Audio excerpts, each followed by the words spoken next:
Thank you, everybody. We have a full house. So we are calling tonight, calling to order our meeting tonight here for October 6th, 2014 at 7 p.m. here in Town Council Chambers. We'll begin with the Pledge of Allegiance. To the flag of the United States of America and to the republic for which it stands, one nation, under God, indivisible, with liberty and justice for all. Roll call, please. Councilor Crosco? Present. Councilor Clements? Present. Councilor Estrada? Present. Councilor Manna? Present. Councilor Moriarty? Present. Councilor Peliquin? Present. Councilor Steves? Present. Councilor Vandal? Yeah, present. Councilor Vecchia? Present. 9 present. Thank you. Before we actually begin tonight's meeting, there have been, since our last meeting, there have been a couple losses to folks here in the town hall or that have given to the town. So we have the father of two former counselors, including a school committee member. Sam Lazo passed away shortly after our last meeting, and one of our devoted town hall employees has lost a sibling, Jose Porter-Latin. So in recognition of those two lives, I'd like to call for just a brief moment of silence, please.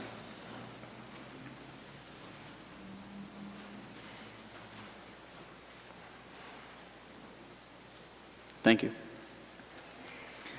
Agenda item number 3 is consider and accept the Town Council meeting minutes of Monday, September 22nd, 2014. So moved. Second.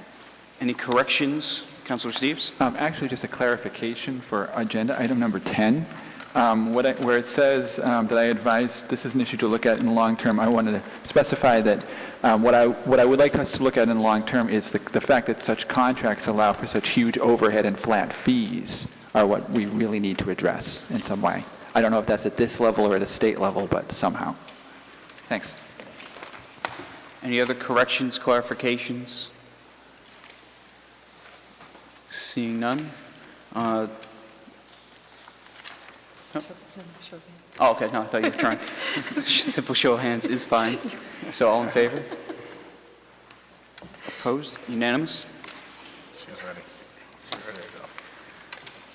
Agenda item number 4 is subcommittee reports. A, general government, and that would be Councilor Clements. We have no meeting minutes and no meeting scheduled at this point. Thank you. Thank you. B, DPW, Councilor Vandal. We had a DPW meeting on Wednesday, October 1st. Committee members present with myself, Denise Clements, Miguel Estrada, citizen members Roger Cowett and Mark Moran, other town manager Kevin Pecos, DPW Director Heather Blakely, Councilor Steves, Estelle Cowett, Councilor Peliquin arrived at 7:10 p.m. Meeting called to order at 7 p.m.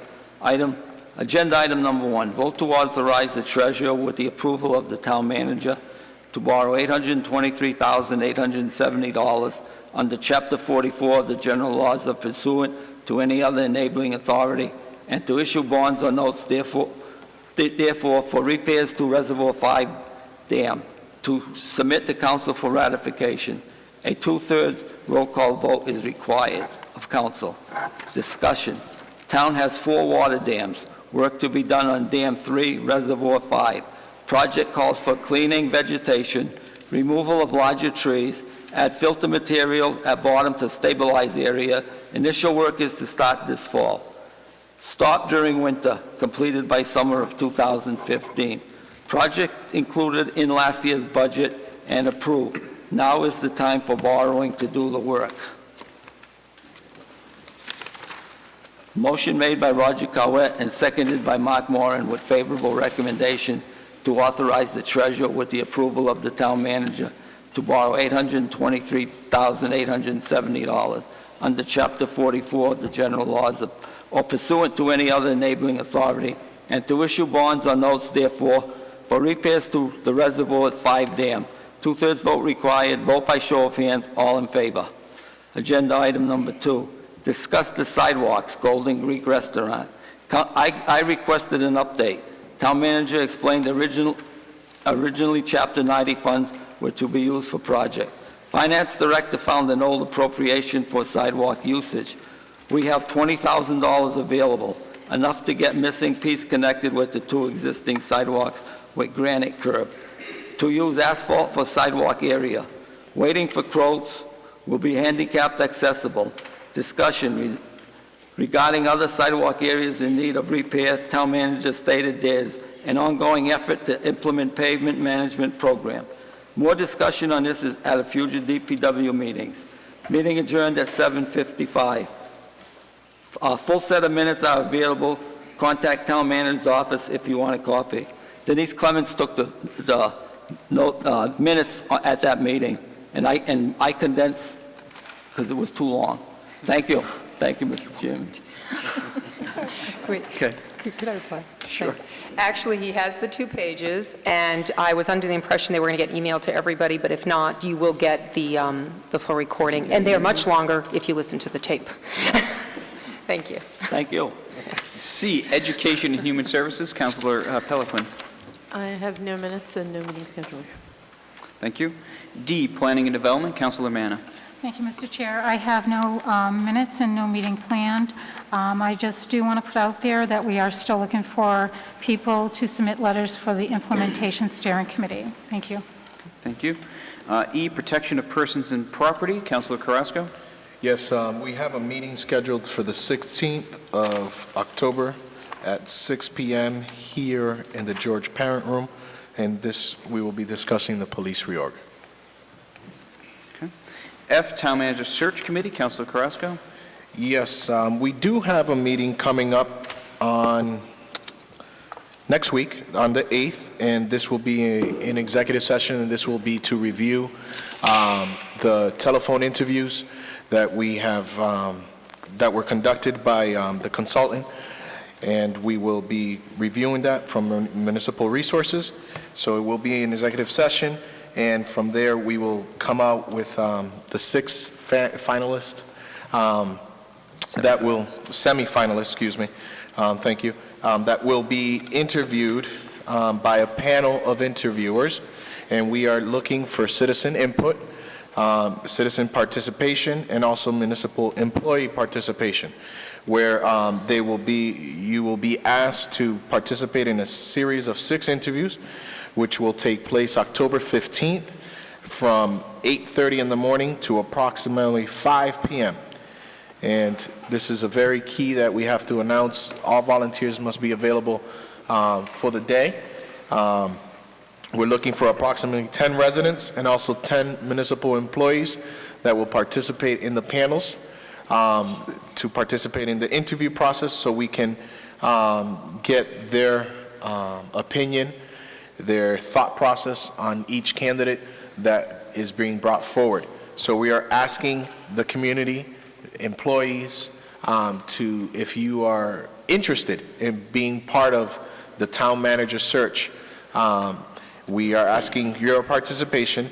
And again, you have to email a brief profile of yourself with some of your work and life experience, some of your civic and social service activities, how you're involved in our community, and just something brief on why you would like to serve on this panel. And we're asking you to email it to you. Email it to southbridgetm@mrigov.com. I'll repeat it again, southbridgetm@mrigov.com. This email goes straight to Municipal Resources, who is the consultant that is helping us, and they will then select the individuals that will be participating in the panel. That's all I have. Okay, thank you. Next agenda item number 5 is Chairman's announcements, and I do have several tonight. One, I just wanted to thank and congratulate the Commission on Disabilities for their compliance presentation. They did a really good job here in the council chambers with Thomas Hopkins, who is the director of the Massachusetts Department of Public Safety Architectural Access Board. Mr. Hopkins was here and spoke for quite a while. There were a number of counselors as well as some other folks that were in attendance, and it was very informative. Also, the Tri-Community YMCA is holding a Concerned Leaders Youth Symposium later this week on Thursday. A number of individuals from various agencies, boards, committees, the town are taking part and discussing a great number of things, and should be a very interesting discussion. Also on Thursday night will be a continuation of the Council of the Whole's working meeting to continue discussing goals and objectives for the Town Manager's Office. And then thirdly, on Thursday, is also a candidates forum for the various southern central Massachusetts races that are up in November. The forum will begin at 7 p.m. at the Southbridge Hotel and Conference Center. So I urge folks to take a part and check that out so you can kind of see what each of these candidates are pledging and what they bring to the table. There are also 2 upcoming American Red Cross blood drives coming up this month. The first will be held Monday, October 20th from 1 to 6 p.m. at LaSalle Reception Center and is sponsored by the Knights of Columbus. The second is Wednesday, October 22nd from 11 a.m. to 4:30 p.m. at Harrington Hospital on South Street. And for more information, you can call 1-800-RED-CROSS. To the public, but also to the council. I'm not sure if this has been sent out by memo as yet, but Thursday, October 23rd will be is scheduled to be the interviews for the finalists for the town manager position. Due to the number of anticipated finalists, and in order to give each candidate a fair amount of time, a good amount of time, the meeting and interviews are slated to begin at 5:30 p.m. So councilors should make every effort to attend so that they can take part in what is extremely important. Also, the Horribles Parade and Halloween trick-or-treating will be held on Friday, October 31st, Halloween night itself. The Horribles Parade begins at 5 o'clock sharp, running down the former Mary E. Wells Junior High School, down Main Street to the town common. Trick-or-treating will be held across town from 5:30 to 7 p.m. And then lastly, I have asked Councilor Carrasco over the weekend, I believe, to schedule a PPP meeting, a subcommittee meeting, to discuss with the appropriate department heads the necessity of a formal policy regarding the use of the reverse 911 system. We have had, over the last few meetings, quite a few folks that have come up to discuss this and have had a great number of concerns. Personally, I can say that the number of phone calls I've had regarding the ongoing search for Gregory Lewis, as well as the water issue, the brown water issue from several weeks ago, the set of phone calls I've gotten on those 2 issues alone have easily outnumbered and outweighed in total the phone calls I've had since I've been on this council. And there are a lot of folks that are very frustrated with the approach, and I know I share in that frustration as well, that I think it's really imperative that we have some sort of policy so that if and when any sort of event or issue comes up, we know whether or not we're issuing a reverse 911 call, to what level we're issuing it, and in what time and manner. And we'll get to your, Councilor Vecchia had a question. I just want to clarify something. I read someplace, you state that the finalists are going to be on October 23rd. I assume there's 3 candidates. I read that. Could be 4. Huh? Could be 4. We don't know. But is it going to be less than 3? I would hope not. There will be 6 semifinalists. That much we have. That's coming up very soon. From there, the Town Manager Search Committee will decide how many folks they're putting forward, recommending to send forward as finalists.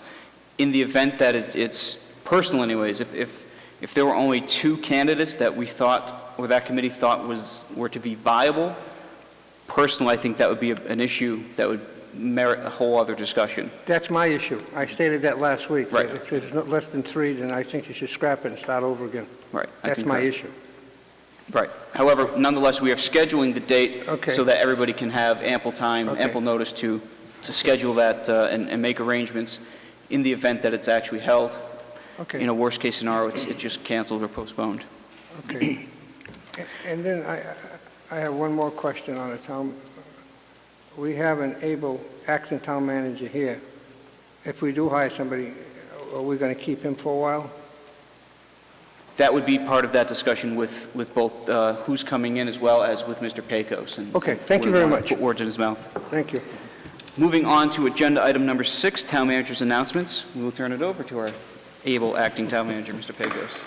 Thank you, Mr. Chairman and members of the council, and special thanks to the chair for allowing me the opportunity to occasionally bring to the council and to the public some very good things that some of your paid full-time staff are doing.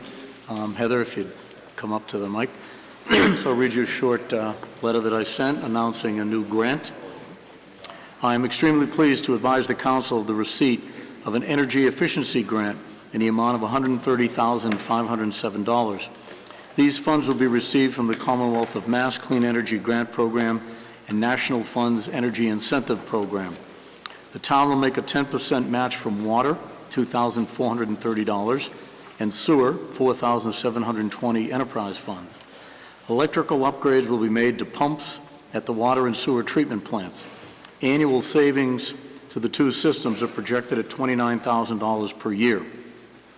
These grant applications were conceived and prepared by the acting DPW Director, Heather Blakely, who deserves special recognition and commendation for this outstanding work. I am pleased that thanks to Heather's good work, the grant itself and the annual electricity savings equal a 5-year savings to water and sewer ratepayers in excess of $275,000. And that's a real deal accomplishment that will help our ratepayers, and I know rate stabilization is an important issue for the council and our utilities, and Heather's done a fine job, and I know you appreciate knowing that, so congratulations, Heather. And if there's any questions...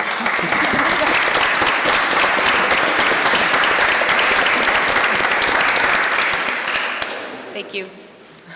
If there's any questions, she's the only one with the technical expertise to answer them, believe me. Thank you, Heather. The next thing was occasionally our department heads do speaking engagements, and I received this from a gentleman at Ty and Bond, a big engineering company that puts on an annual day-long seminar for municipal folks involved with solid waste disposal. I want to express my gratitude once again for a great presentation at the EBC Talking Trash event on Friday in Holden. This is addressed to Andy Pelletier, our health director. Your humor and transparency was appreciated by everyone. We unfortunately can get stiff in this environment, and presentations can sometimes be dry and monotone. For someone that has supposedly only given one presentation before this, no one at the EBC event thought your talk was boring, and certainly no one believed that this was your second event only at which you were presenting. Yvonne, please pass this along to me, and I am very proud to pass this along to the council. Once again, one of our department heads has done himself and Southbridge proud by displaying to folks all across the state that we have excellent, outstanding professional people. And for those of you who know Andy, you don't usually think of him as a funny, humorous guy. Health directors aren't generally like that, but apparently he had them in stitches during his comments, and they were very educational as well. So that's a great job to Andy, and I know you appreciate that. Downtown sidewalk work will begin. This is in the category of the good news and the bad news. So the work on the sidewalks is about to begin. This is going to take about 2 months to get complete. It's going to create great inconvenience downtown. We did schedule it for this time of year because it's at least less traffic as the weather's beginning to get cold than it would have been in the summer. Shops will be open during the construction, and we would ask the public to please continue to patronize our businesses. There will be all sorts of precautions taken in lanes, safe lanes set up so people can still get into those businesses.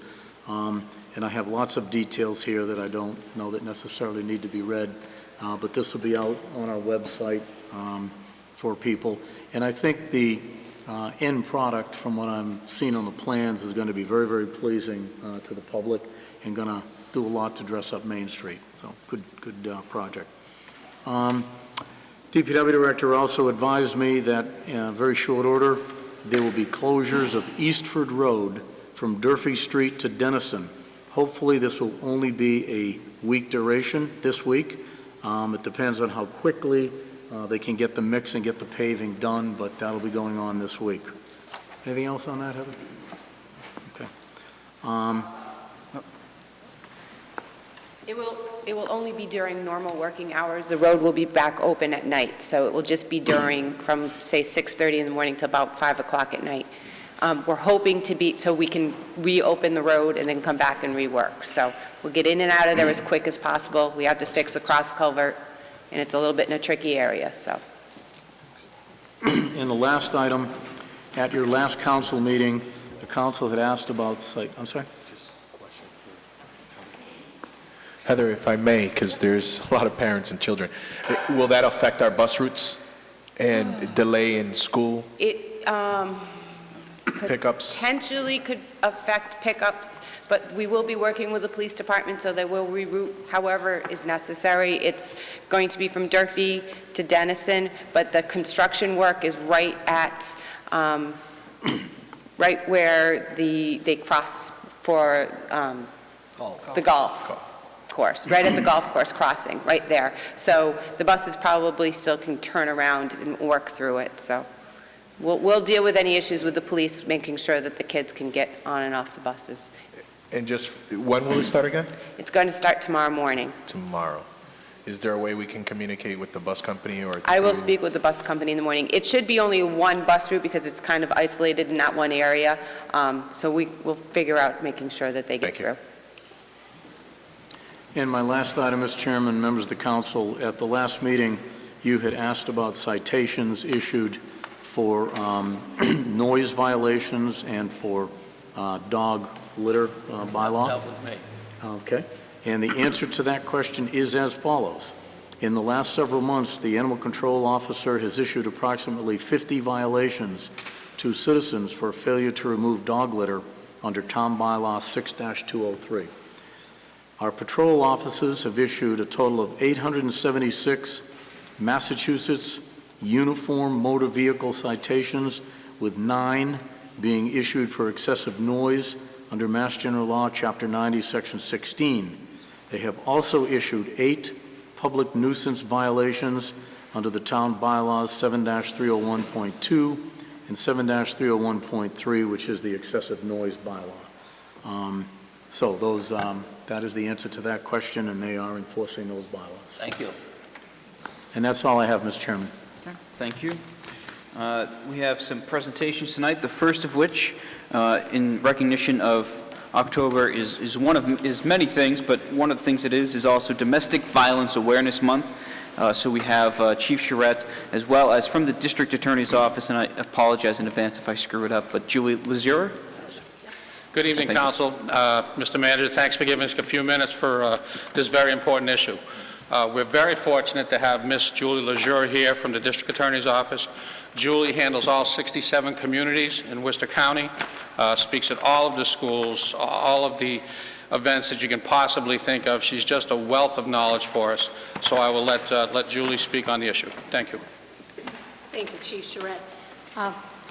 Mr. Chair, Town Manager, members of the Council, I'm pleased to be here on behalf of District Attorney Joe Worley Jr. I'm also particularly pleased to see all the young people here, because in the area of domestic violence, dating violence, we want their world safe. We want their relationships to be healthy ones. We want them to be my age and not see domestic violence so prevalent. So thank you for having me address you on behalf of the District Attorney's Office. It is October, Domestic Violence Awareness Month, but it is child abuse, sexual assault, domestic violence, dating violence. It's something that plagues our communities everywhere, 365 days a year. So we do have to always remember to be vigilant in protecting the people around us, neighbors, fellow citizens. But District Attorney Joe Worley, he has a motto that I love to start with when I address audiences. He'd rather prevent a crime than have to solve one. And prevention is so key, because we don't want anyone involved in an unhealthy relationship, living day to day, worried about the next round of violence. So we want to educate, and there is a new law that was passed August 8th, 2014. It became effective immediately on that date. And one of the things it does is mandate that schools will have healthy relationship, dating violence curriculum, so that we educate our kids, middle, high school, about what is a healthy, balanced relationship without any power and control. The district attorney's office, we do that every day in the schools. We talk to kids about bullying. Bullying statistically leads to dating violence if it's not addressed. Elementary is the key time to address it, to change behaviors in aggressive students, but middle school, if that is not addressed at middle school, rehabilitation, help, that person can end up becoming abusive to their dating partner. So they go hand in hand. So the district attorney's office, we are in schools, as the chief said, but we also have a really close working relationship, collaborative relationship with the Southbridge Police Department, as we do with every police department. Domestic violence cases are prioritized for the most violent. They are often the subject of dangerousness hearings to try to hold somebody, so that that person is not released to cause further tragedies. One of the things that came about with this new law is the bail issue. A judge, after a person is arrested on a domestic violation of a restraining order, domestic violence, related crime, or sexual assault, they must remain in custody 6 hours. Or else a judge in open court has to give findings why they are going to release this person, because that's a very dangerous time for a victim of dating violence, of domestic violence, is when that person gets released, when they've gotten notification that there's a restraining order now in effect against them.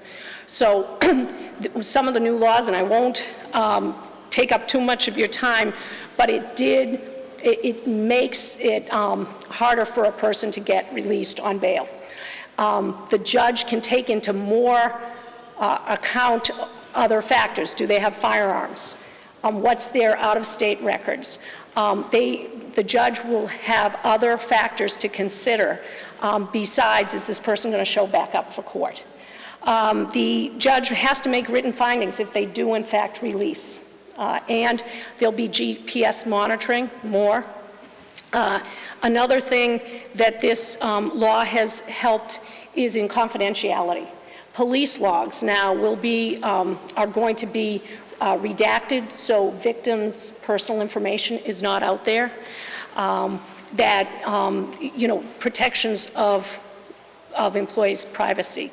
Another thing the new law has put into effect is greater employment leave when a victim or their family member is going through the court process, has been a victim of domestic violence.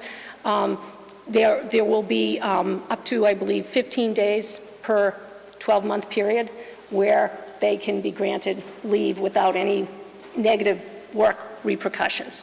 There is also new additional crimes related to domestic violence. And some of those it's an assault and battery rather than just a domestic assault and battery. It's an assault and battery on a household or family member. There are enhanced penalties for subsequent offenses against a dating partner or a spouse or a family member. There is also new offenses related to strangulation and suffocation. So I won't belabor, but there are new crimes created by this new legislation. The other thing is, if a person is released, one of the conditions is they're giving resources for batterers treatment programs. One of the other refreshing things, I've been a prosecutor since 1988, oftentimes a judge will, on a plea, not impose certified batterers treatment programs. And without that program, which is approximately 40 weeks and very comprehensive to change behaviors, without that treatment, that person's most likely going to reoffend. And so now this new law mandates the certified batterers program, even in a continued without a finding, first offense, where a judge is not finding somebody guilty. So again, it's all very positive for victims. We see, I'm sure you've read in the news about the increase in college campus sexual assaults. That's another thing the district attorney's office, we talk to college resident assistants about signs and symptoms, about protecting their the students in their responsibility in the dorms. So we do a lot of work, prevention at the college campus level as well. The other thing the new legislation created was domestic violence fatality review teams that will be both at the state level as well as county level. And the district attorney's office will be running those meetings. However, the district attorney here in Worcester County has been progressive. For a long time, we've had child abuse review teams where cases are prioritized. We've had domestic violence task forces in the county prioritizing the prosecution and protection of domestic violence victims. He's already doing what now is mandated by the state legislation. But I think the real big piece here is the prevention, and I'm happy to see that the law is mandating further training for the police officers, first responders. It will be ongoing education for medical personnel, professionals, because they're the ones that see often a person who is presenting signs and symptoms, and will be the one to refer them to resources. So there's going to be education mandated, but especially in the schools, because we know a lot of it is a learned behavior that we want to break the cycle, and the earlier kids get the proper prevention education, the better. So I'd be happy to answer any questions, or if Chief Charette wants to. Any questions? Councilman? Yes. Thank you, Mr. Chair. Through you, I just want to thank you very much for coming out today, tonight, and explaining the new laws and bringing the awareness of domestic violence into our community. We do have, I don't want to say a lot of it, but I feel that there's a lot of domestic violence within our community, and it's important for people to know that there are resources out there. If somebody was to call your office, do you have numbers for like victims, if they don't want to go to court, but they want to seek some type of help? We work closely, we collaborate with agencies like New Hope and Daybreak out in Worcester that travels around the county, Common Pathways for Change, and we, some of the staff members are actually on the board of directors at some of those agencies. But they are at the task force meetings I've referred to. They sit there as well. But on our website, we have domestic violence resources, all the hotline numbers. We do present literature, like at a housing authority. We will do, this month, we're doing in the Worcester Housing Authority domestic violence education, and we'll be bringing those pamphlets from those agencies. If someone was to call the district attorney's office, we do have victim witness advocates, as well as somebody like myself in the community and outreach unit that will talk to them and tell them their options. The phone does not get, there's no tracing of the call, their confidentiality, they don't have to give us their name, but we do in fact refer for resources. And I believe the Southbridge Police Department website also has numbers where people can turn. I do know U-Inc. in this area. They are in the Southbridge schools as well, doing some healthy relationship types of curriculum at the middle and high school level, and they do have resources in the area of aggressive behavior, witness to domestic violence, children who witness domestic violence in the home, who are traumatized. So there's a lot of good resources. Right. Now, you say you have your websites, the web links on your website and whatnot. Do you also, because some of the people that do this to the victims, they can go on that computer and trace things. So is anything protected? Do you recommend, do you have a little notice up there, please erase your history, or anything to tell It's an excellent point. And I know cyber stalking is prevalent in the area of dating violence. Checking up on texts, checking the cell phone, having the password to everything so that they can go online and check up on them. We have the agencies I talked about, New Hope among them, in this area. They do have those 1-800 numbers, toll-free numbers that somebody could call. Those numbers are prevalent in areas. I know the schools have some of that information. And as I say, the police department right on site. But you bring up a really good point about somebody tracing that they've gone to the DA's office website. But those hotline numbers are prevalently throughout the community. It would be great to, if the cable could post some of them. I could certainly get numbers for people in this area, the toll-free numbers where they could call at their place of employment without anybody checking up what's this 1-800 number for confidentiality. Okay, thank you very much. Thanks. Councilor Clements? Thank you. Thank you for discussing this important topic, as Councilor Manis said. And you mentioned we do have a lot of young people and parents here too, but we have a lot of young people. Advice. You're in the most basic, you mentioned the websites and you mentioned all these places to find, and a lot of agencies that nobody out here may have even heard of. So can you give some advice to the young people here or who might be having to pick up this program in terms of the most basic advice you could give a young person who, whether it's domestic violence at home, that they observe a parent, or maybe a spouse, a significant other, a boyfriend, a girlfriend, it could go either way. It doesn't mean it's just that a female is being abused. It could be a male that's being abused by a female. Children get abused by their friends, they're bullying.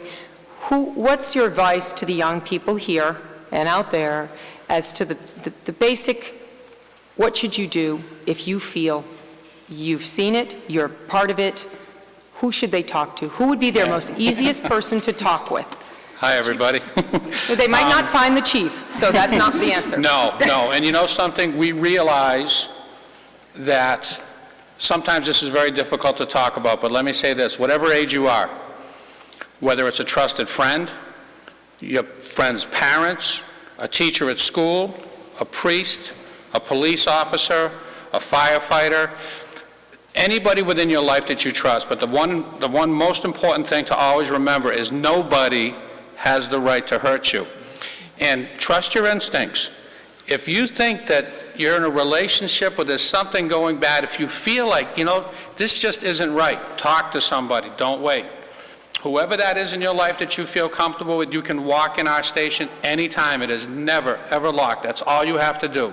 You don't have to know anything beyond that. You don't have to know anything beyond, gee, I'm going to go talk to that teacher that I kind of feel comfortable with. That's the most important thing. You trust your instincts. If you feel like something's wrong, whether it's you or your friend, keep an eye on each other. That's really what a community is about. Help each other. Be there for your friend if they need it, and they'll be there for you. That's, I think, the most basic and the best advice I can give. Be a good friend, be a good follower, be a good watcher, and see what's going on around you, and help each other. Thank you. And just always know that reporting is the best thing. You're going to feel good about yourself to report when you see something that isn't right, whether it's on the school bus or somewhere in the community. You report it to a trusted adult. So before all the young people leave tonight, I want you to think, as you sit here, think about and try to identify at least 4 trusted adults you can go to. Person at school, maybe a coach, I see some uniforms over there, it's somebody at a church that you go to, and family members. Who can I go to? Identify them in your head so you're already prepared to go. Who am I going to go to? And I call it walking on eggshells. If someone makes you feel uncomfortable, like just always like, how are they going to react to me? Oh, they just yelled at me. Verbal stuff always happens first, verbal. People trying to be powerful by using words and make you feel bad. So that's a first kind of warning sign, and that's what is the most effective curriculum is to teach the kids those red flags, those warning signs that then lead to further and further aggressive behavior by a friend or a dating partner or a family member, unfortunately. So, Councilor Carrasco? Yes, I just also want to thank you for being here, and I think it's important to emphasize that both your office and also our police department, language is not a barrier, that at any cost you can reach out and somebody will be able to speak with you, correct? yes, absolutely, absolutely. Councilor Steves? Again, thank you very much for coming here. One thing I wanted kind of to dovetail with what Councilor Clemens said a few minutes ago is that often this issue is badly seen as mostly just a woman's issue, but it isn't. And any men in the world need to who know this kind of thing is going need to say that's not acceptable. That's just a comment, but I also wanted to ask you a couple of quick questions. You mentioned the legislation, and I was wondering, was there any funding put aside to expand the batterers programs and the domestic violence shelters that are out there? Not to my knowledge. I do not believe it was funded. So, Figures. What do you think it would take to have enough funds to meet the need that's out there? As much as possible. I don't know exactly how much the cost of, for instance, the certified batterers treatment programs and all. I do know that the defendants, one of the things the legislation did was require funds to go to the Victim Compensation Fund of the Attorney General's office overseas for victims of violent crime when a police report has been made. But there are enhanced fees that are going to be going along with a probation, supervised probation, when someone is either given a split sentence or just probation. They're going to have more fees, and I think that the goal is to put it towards some of these programs. At this point, are there enough programs out there for either side, either the victims or the batterers? I would say no. The chief would probably agree with me.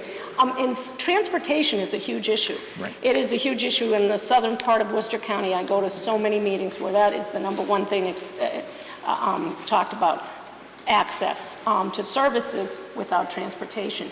So we have batterers treatment programs, but not at all in all parts of the county or the state. So. And what about shelters for? Shelters, there are, there's great agencies, New Hope, Daybreak, they do have shelters. There's a critical need for them. And for shelters, unfortunately, for people with little ones. Right. So a large part of the homeless population are often, there are women, mainly women, fleeing situations with their families and trying to find homes, and the shelters are necessary. Right. Also, I was wondering, does the DA's office or the state or somebody have videos that can be passed around to cable that kind of look at how to address some of these issues, how to recognize it? So that, you mentioned that there are programs in the schools, but what about in the average public? We do. In the past, we have had programs where a staff member, because we have a trained domestic violence prosecution unit, as well as victim witness advocates, specially trained to deal with domestic violence victims. Right. We have had them appear on local cable access to answer questions, to kind of talk as I'm talking to you tonight. We do not have a video to show, however, a pre-recorded video, but another great idea. So, thank you. Thank you. Does any other councilors or anybody else have questions for Ms. Legere? Just want to thank you, as well as the chief, for coming out, and obviously a lot of great questions and allowing information us to address the council. Oh, did you? Thank you. Oh, thank you.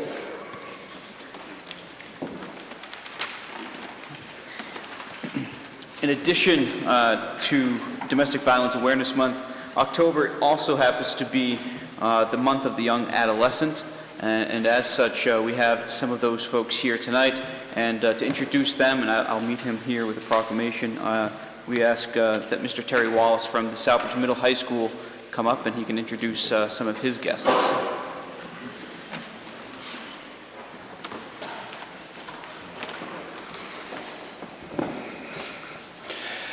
Hello, my name is Terry Wallace. I'm the assistant principal at Southbridge Middle High School, and I'm very honored to be here tonight. And I have some very special kids. I'd like to have all the kids come up. I'd like to introduce them.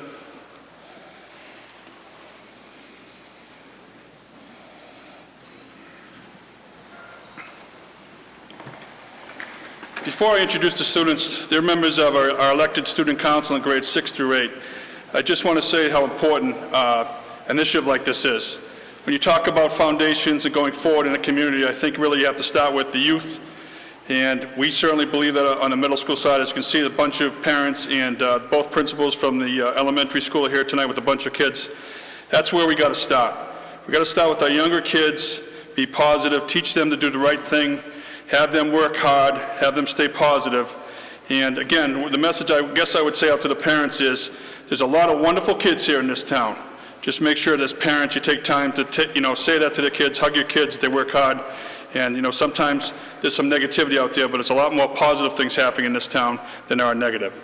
So at this point, I'd like to introduce some of the members from our middle school who are here tonight, and a couple are going to speak to us.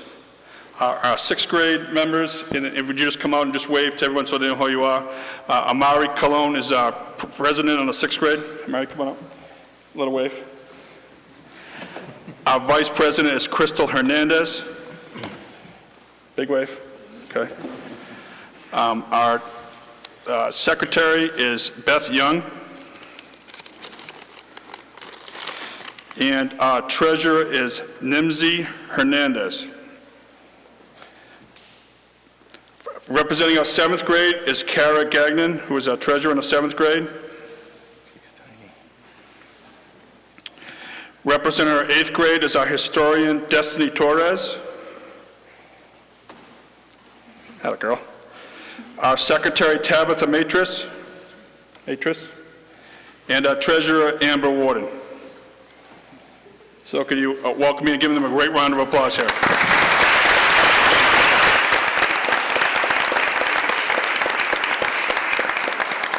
We're going to have 2 members speak. We're going to have Tabitha speak first, and then Amari, our 6th grade president, speak second.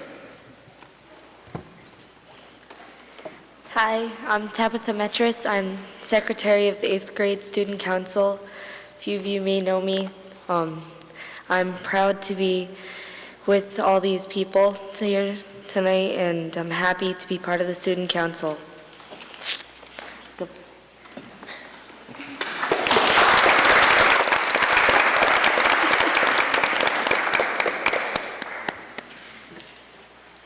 Hi, my name is Amari Colon, and I'm president of the 6th grade.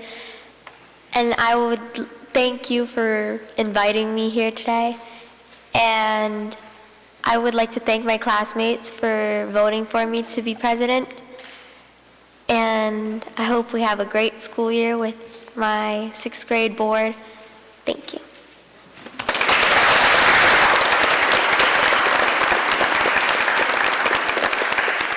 I assume we have some future counselors, since we've already learned that you have to thank your voters and supporters. One of the things that we have that we want to give you, however, and this is to the group collectively as representatives of your peers, this is presented to the young adolescent of the Southbridge school system.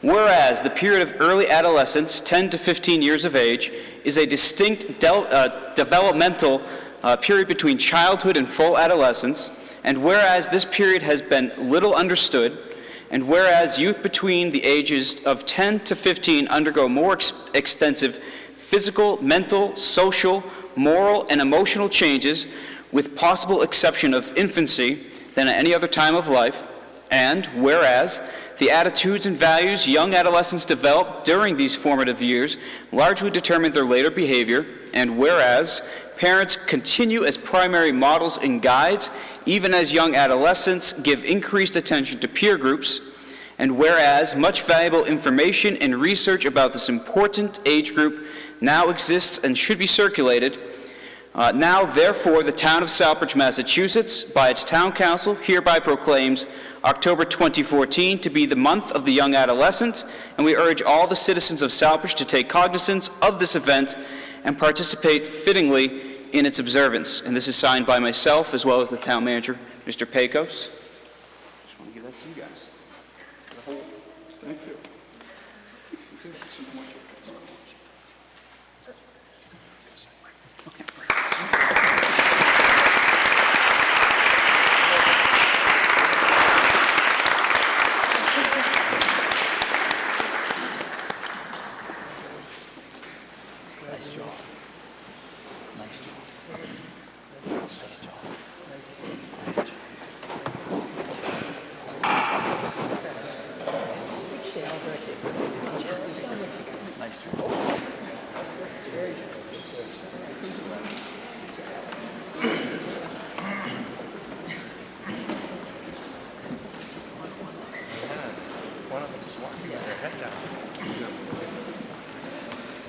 And while we are on the topic of the youth in town, particularly with our schools, we have also with us tonight Mr. Regan and Mr. Latai, who will briefly bring up the peer mentoring program that's going on. And they have some younger guests with them as well.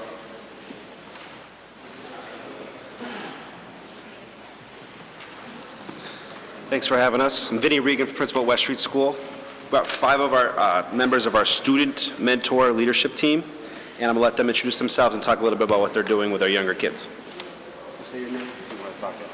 Go ahead. Go. Say your last name.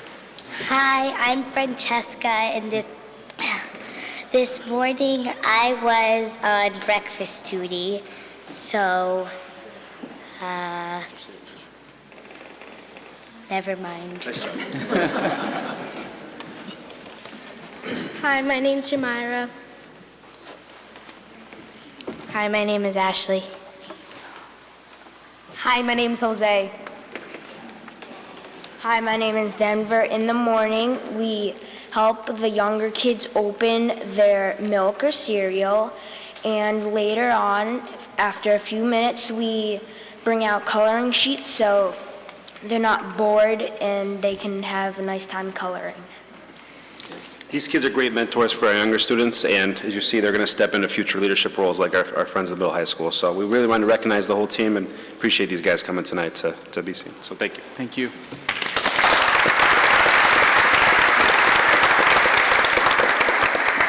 Good evening. Thank you for inviting us. I have some representatives here from Charlton Street School as well who are part of the future peer mentor program, and they're just going to come up and introduce themselves real quick to you.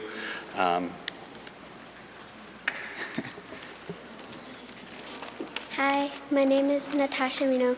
I'm in 5th grade. Thank you for inviting us. Hi, my name is Olivia, and I'm in grade 5, and thank you for inviting us.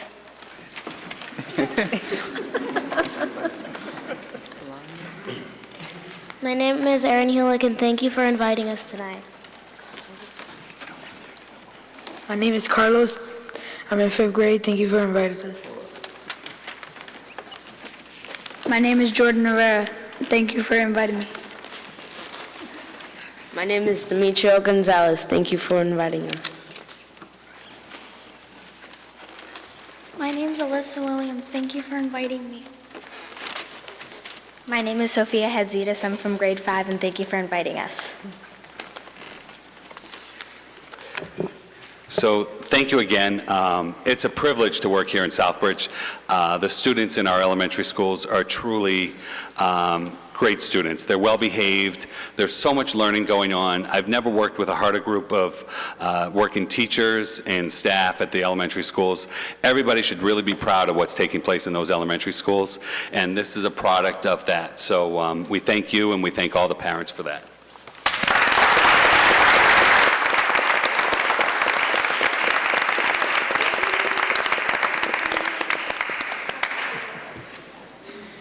As witty as we've already heard our health director is, I think that's going to be a hard act for he and the Board of Health to follow.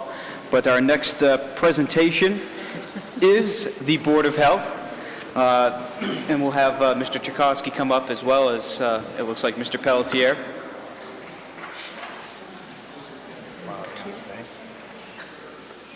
God bless you.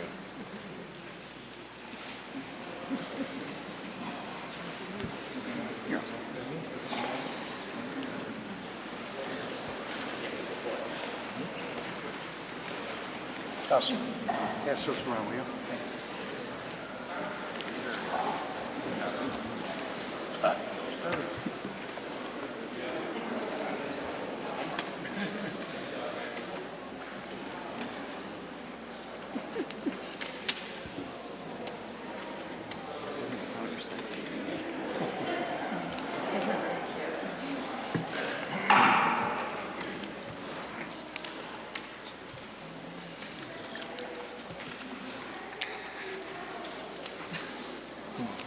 Give you all a packet of information to read. We'll be back at the next council meeting. There will be a quiz, so I hope you're all prepared for it. I thought the kids had it rough. Mr. Manager, Chairman, councilors, thank you for having us here tonight. I'm here to represent the Board of Health and give you a quick overview of what the Board of Health does or is supposed to do. The request was for a 5-minute presentation. I have about 50 pages here, so I'll talk fast. Recently, the town manager asked all the departments to put together a list of goals and things that they wanted to see done in town. As part of that effort, our office of the Board of Health has been doing a lot of research and putting together their wish list, if you will. And a lot of people think that the Board of Health is just an agency that inspects restaurants and does septic inspections, Title V, that kind of thing, but there's a lot more to it than that. For example, we are answerable to a number of different agencies who have mandated certain things that we have to do, including any number of state, federal, and local, not so much local, you people are good to us, agencies. For example, DEP is very big. We have a lot of regulations and mandates from DEP. Department of Agriculture, Fish and Wildlife, OSHA, Homeland Security, Mass General Laws, and the CDC, among others. The main responsibility for any Board of Health is to protect public health. That includes health, safety, environmental concerns, and quality of life, which a lot of people might not understand how that would fall under a Board of Health, but maybe I'll give you an example of that a little later. We try to make sure that we coordinate with other town departments in the interests of the town. A recent example of that was, if you remember your debates, you recently passed an animal control measure for people that raise chickens and other things like that. We had met with the planning board through their whole process of formulating that policy to make sure it coordinated with any concerns of the Board of Health. And we're happy to do that with any agency in the town, whether it's an appointed board or whatever. I should mention that the Board of Health consists of 5 members, and we are an appointed Board of Health, not an elected board. We are appointed by the town manager with the approval of the town council. And the health agent, who is not our employee, but who we set policy for, reports to the town manager. Part of our duty is to make sure that the people that represent us and actually do the work are well qualified, receive all the certifications that they need, and so on. And what the office has been doing lately has been reviewing our goals and what we want to see in the town of Southbridge, even beyond what is mandated for us to look at. And we're specifically addressing things like nuisances and housing complaints in order to improve housing stock in this town, solid waste regulations, and we're taking a look at the vacant and neglected properties in town and how the Board of Health can apply rules and regulations to those problems in coordination with other departments in the town.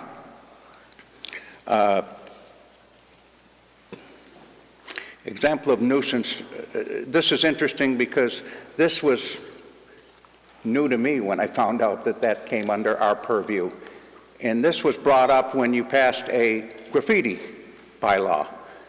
And it was mandated in there that any violators could appeal to the Board of Health.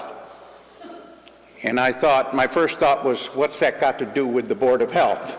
And then I expressed that, and our director informed me of Mass General laws that says anything that's a nuisance can affect the quality of life in a town and therefore can fall under the Board of Health. Not sure I agree with that completely, but those are the rules. So that was an example of that. We can also formulate regulations. We can pass regulations. We're a quasi-judicial body. And when something new happens, they will come to the Board of Health.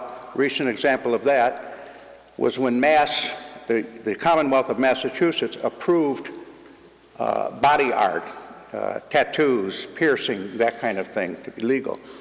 When somebody came to Southbridge and said they wanted to open up a body arts parlor, well, we had to formulate regulations for that because there's quite a few problems that can arise from that kind of thing. So we worked with the applicant extensively over a long period of time, back and forth, until we came to an agreement and we formulated a regulation which is now on the books and will stand for any other body art type facility that wants to come into town.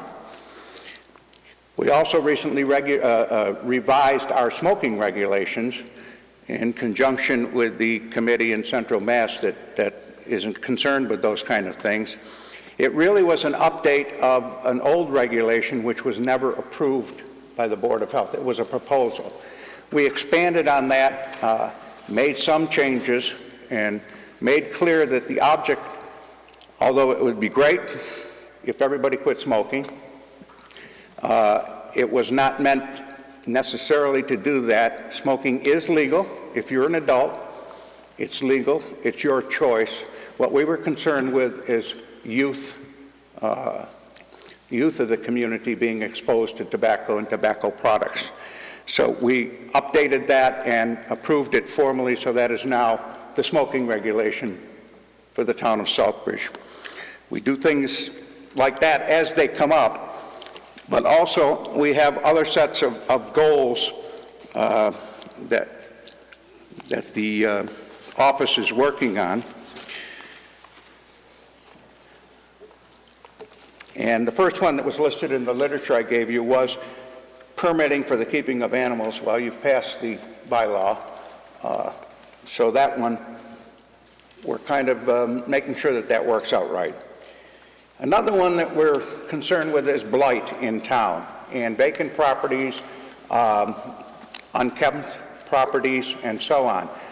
One of the major complaints that we've had, and you have heard here on this board, is rubbish pickup and what happens to containers that people have their rubbish in.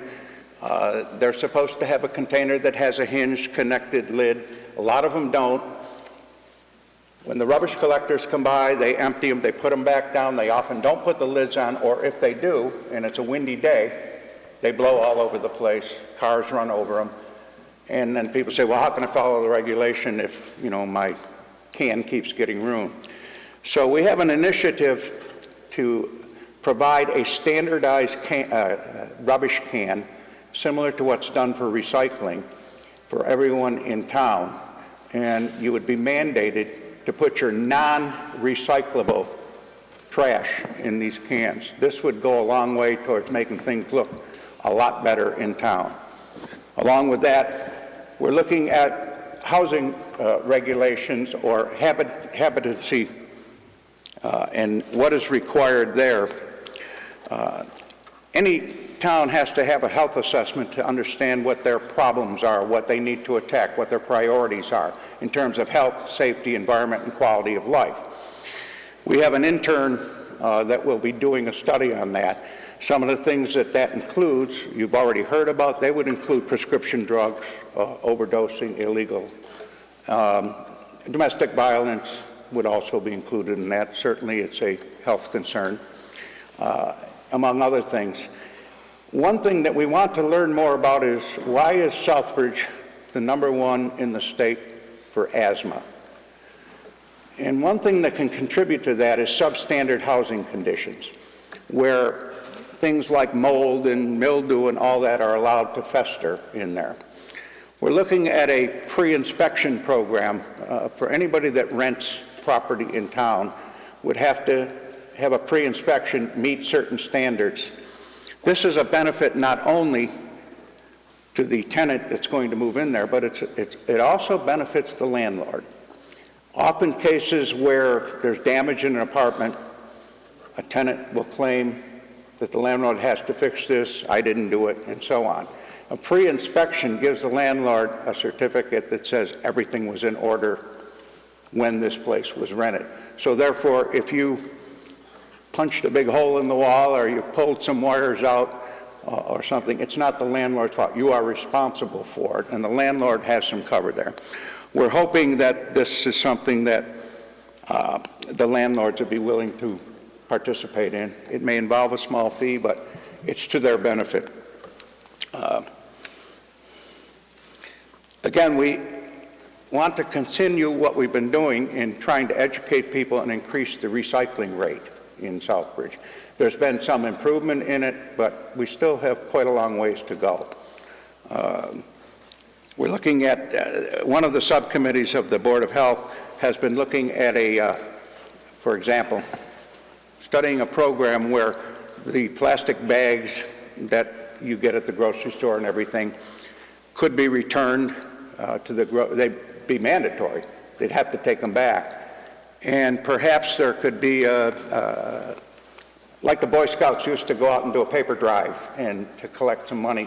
You could do the same thing with some youth groups that might want to go and clean up the town, collect the plastic bags, and we would have some kind of recognition or awards or something positive to come out of that. And it also would get the youth involved. So we look at programs like that.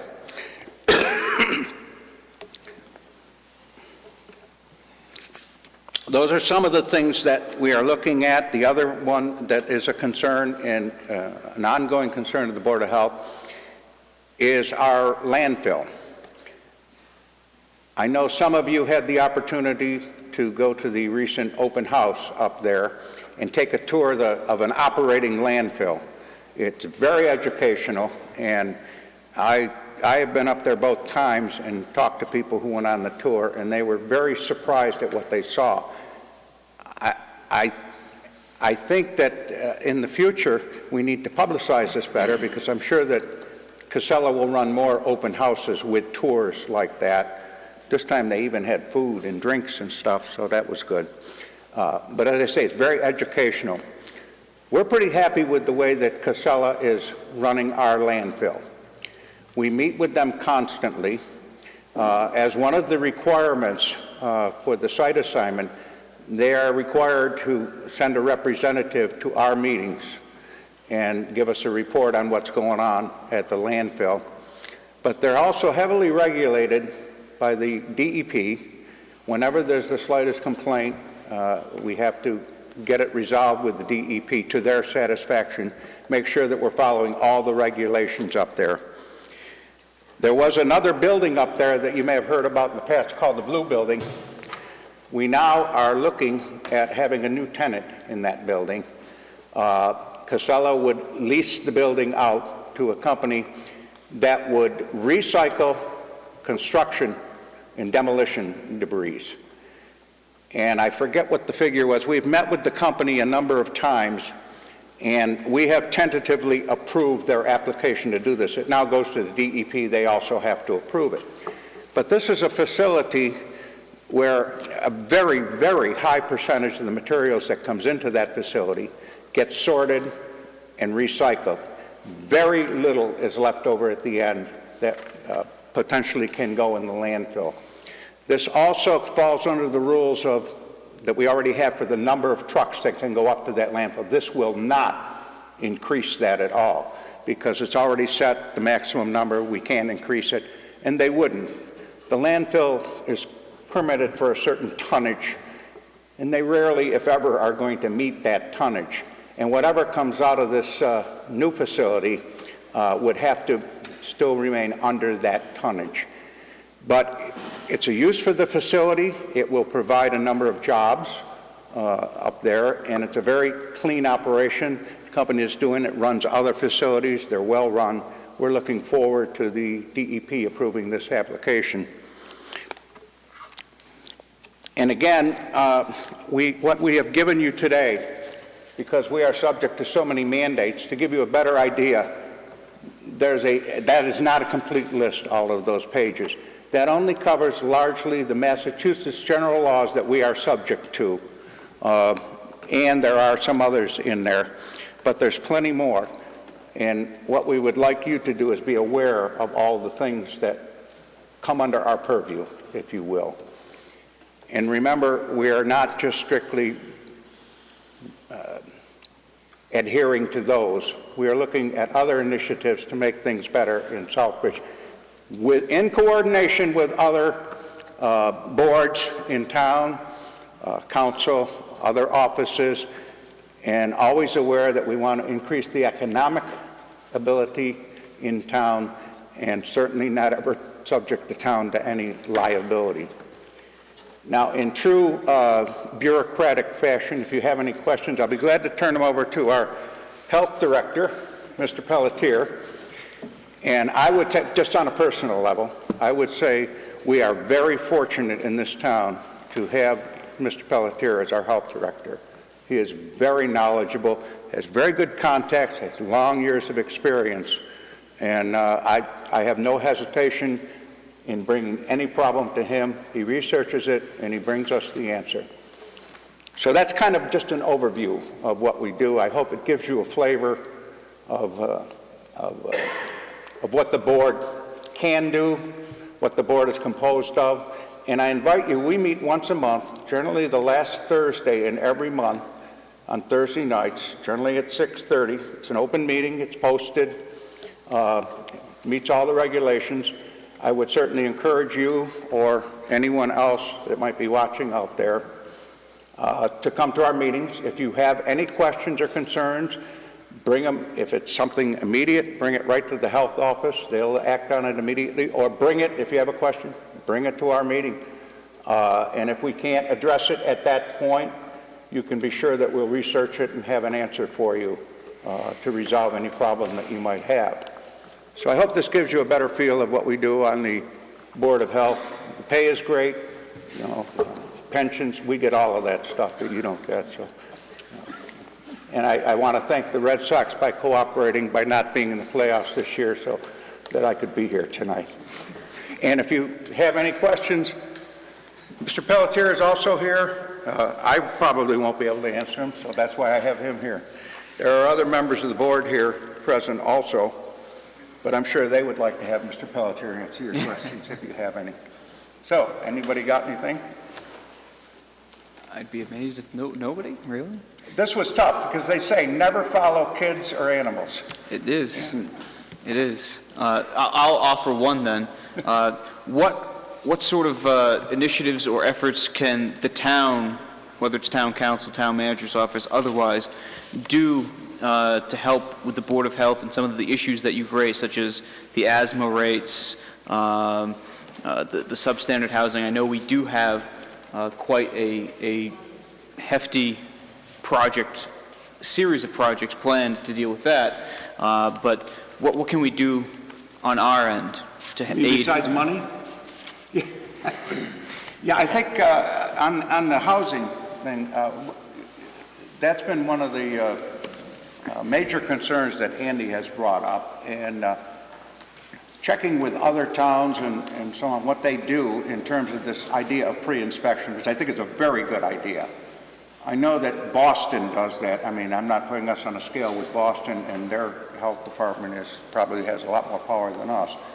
But I see that as a real tool to help with the landlord, quote, landlord problems in town. Granted, we have a lot of absentee landlords, but it protects the landlord, it protects the tenant, and that's a good thing. Andy? Yeah. The Board of Health is essentially waiting for the completion of the goals and objectives. We are going to reflect our goals and objectives to support those. So I think the first thing we can do is positively identify those goals and objectives. I know one of the goals and objectives is to fight blight and to fight the condition of housing in the town. The board has already passed policy that we will do these pre-inspections. Going forward, we're looking at possibly solid waste regulations coming out of the Board of Health office, and also possible housing, so that perhaps we can get landlords who live in California, require them to have local agents, so that if somebody blows a fuse in a locked cellar, it's not going to take a 6-hour plane flight to get it reset. The ongoing issues with housing, again, there's a lot of ideas within possible regulations that we'll be looking at. What we would need from the council side is just, I think, a recognition that housing is probably our #1 concern in the town. We have #1 cases of asthma in this state, and I think a lot of that is directly attributable to substandard housing. So if we can get the support of the council in going forward to support these regulations, promote these regulations, help us get the word out that improving the housing is going to be #1 priority of the Board of Health, I think we can throw as much money as we want at it until we get landlords willing to do the work. I think we need to change attitude in the town. Better housing, better tenants, less health conditions. Any other questions, comments, concerns? Oh, surprised Board of Health is here. Nobody. Okay. Thank you both for coming up, and thank you for having us. Time. Thank you very much. See you next meeting. Study hard.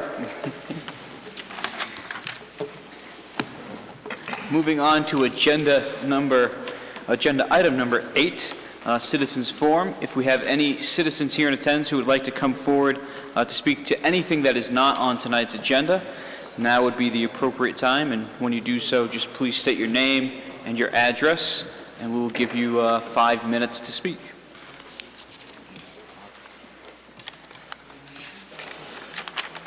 Hi, Maureen Doyle, 771 Lebanon Hill.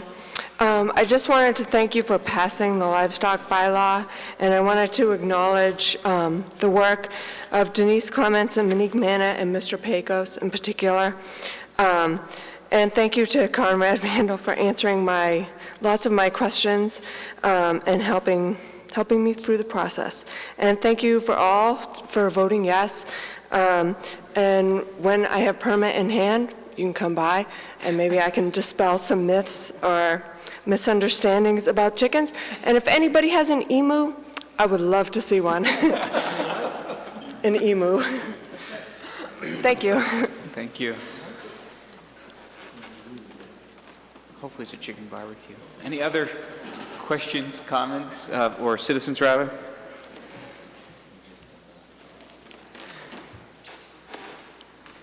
Good evening, once again, ladies and gentlemen, Councilman. I am very, very discouraged with Southbridge and the town manager's office.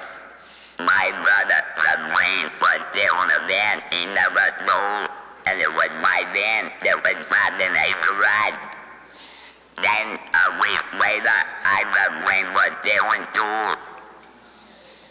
Right? This surgery got a talk in this town. Then my landlord informed me that I haven't done that for 2 years. I have to get rid of it.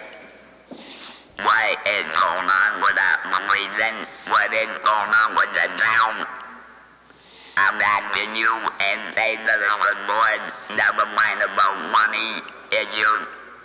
You all got here tonight talked about people getting hurt emotionally and physically. I feel like I'm in Germany. I have to think out of my house. The other night I had my TV on #1. It almost came off the wall, a $3,000 TV. Alright? Where is justice in this town? My niece is there, and I'm very proud of her. She's working hard, and I want to see her grow my age. I want to see her be one of you. But what I do wait and start getting it down as a community. You all talk about working together. Where is it? Where is it? All it is about money and issues. We have to work together in the name of the Lord, in Jesus' name. Alright? We have a lot of issues there that talk about abuse. Where does it come from? The landlord uses the tenant. I see it every day. Alright? The good tenant gets the ride. And then when I come up here to all of you as a citizen of Southbridge, I pray in the name of the Lord, wake up. Let's be real. Let's be human. Let's get the police department out there and correct it. Perjury is perjury. The gentleman lied to the officer, and the officer came to my house when my door got broken in. You know what my landlord said? When you're gonna replace the door, Mr. Burnett. Well, I said, I'll replace it.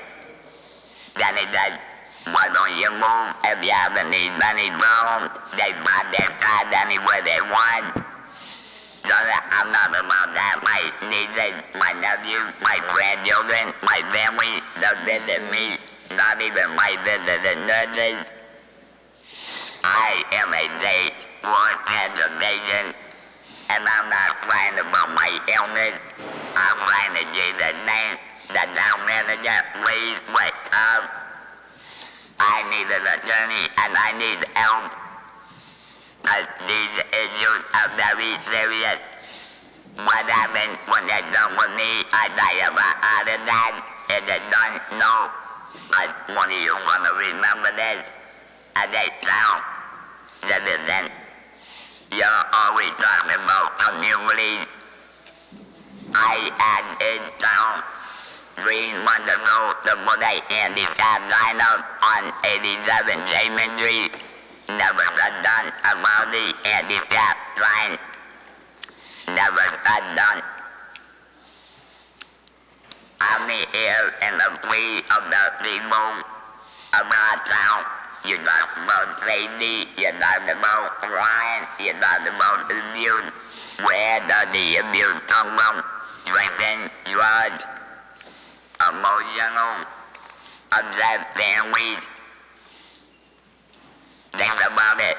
Be real. How many of your families are jail for disability and then brain? And you can't do nothing about it. And your eyes cried out, but you can't do nothing. I do every day. And they're trying to put me in jail day after day.